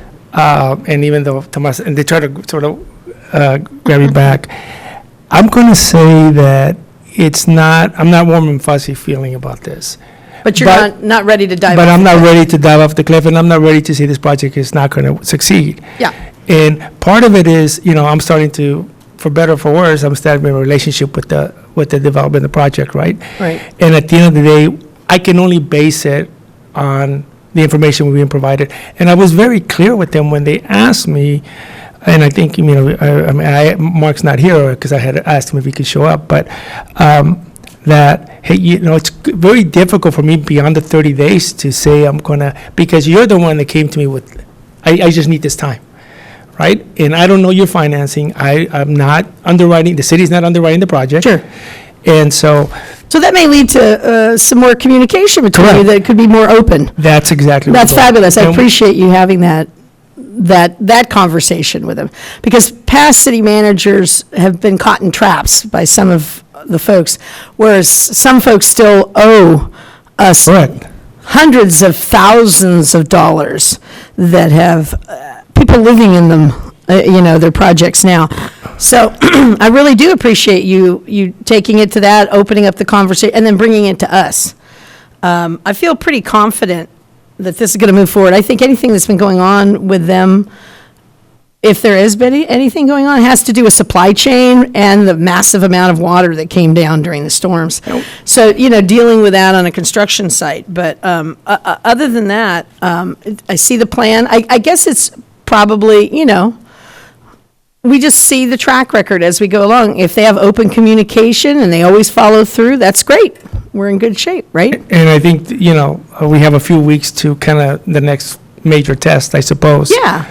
And we want all of our people who build here in the city of Watsonville to know that we can also be a little bit flexible, on what goes on, as long as the follow-through is there, what you put in here, right? What you guys agreed to and brought to us. That's the So I very much appreciate that. That's really clear, transparent, and open communication, and I'm positive about, hopefully that it continues even in a more open way. Thank you. Any other questions from council? Can I make a motion? I believe we need to go out to the public first. Fair, yes. And this is the time for anyone from the public to weigh in on this item. All right, seeing none, I will now bring it back for a motion. I will make a motion to approve. And I'd like to second. We're going to fight for it. Quick comment. I agree. I think I wish that there would have been some sort of representation here, speaking on their behalf. Like, that's how I would have done it as a person. Like, if I want something, but I think that they would have known that, they're asking. There's gonna be some tough questions asked. Hopefully, in the future, if they want something, they come and ask for it. They're not the first ones that have done this either. No, I We've know. had other people I know. who have, asked for favors and money from us, and they don't show up. It's not a good look. So if you want something, I think they need to show up and they need to answer the questions to the city council who's approving it. So. thank you. Comment, please. Thank you. Let's not characterize people who are in process. I mean, I really appreciate the thought about who we should deal with, but let's not characterize people who are in the middle of a great project for the city of Watsonville and for the people who want homes as being someone who's, as you said, and I won't even go back to it. I'm just going to say I have a great confidence in this project. I have great confidence in these folks, and yeah, it's too bad they couldn't be here tonight. I'm sure they could come another time if we wanted some more information on it, and then we could ask those questions, and transparency and honesty will be reigning free, be positive. Thank you very much. All right, we've got a motion on the floor in a second. May I have a roll call vote, please? Mayor Pro Tem, may I ask for clarification on the motion? We have two things to consider. Are both? Yes. Okay. Yes, that's good. Second. That's it. Clark? Aye. Dutra? Aye. Orozco? Aye. Parker? Yes. Quiroz Carter? Aye. And Salcido? Aye. The motion carries. All right, any last comments on this item?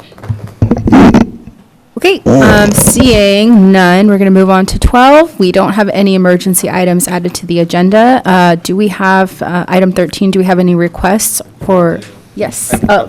Okay, let's start with Councilmember Dutra, and then we'll go to Orozco, and then Councilmember Parker. Really good at raising my hand. One is, since we were just talking about that last one, I can get an update on what's going on with the other development next door?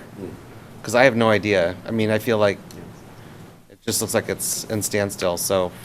I'll just bring that back next council meeting. I mean, I think just informational, so. Okay, and I think Councilmember Orozco and I are probably on the same page on the next one, so it could be a dual ask. That's been If there requested. needs to be paperwork to be filled out, or Councilmember Orozco can fill it out. But for the, I would say the traffic calming Yeah. neighborhood. Oh, that would be all three of us. That's Yeah, already, and the that's Or maybe already, five of us, or six. that's already on the list. Okay. Actually, so we're, Thanks. Were we be able to have input on so not only the process, like improving the process, like the community members have to follow, yeah, that's, we're gonna, but also maybe implementing new things that, or considering implementing other strategies? I think we'll bring a full discussion on that to you. Okay, great.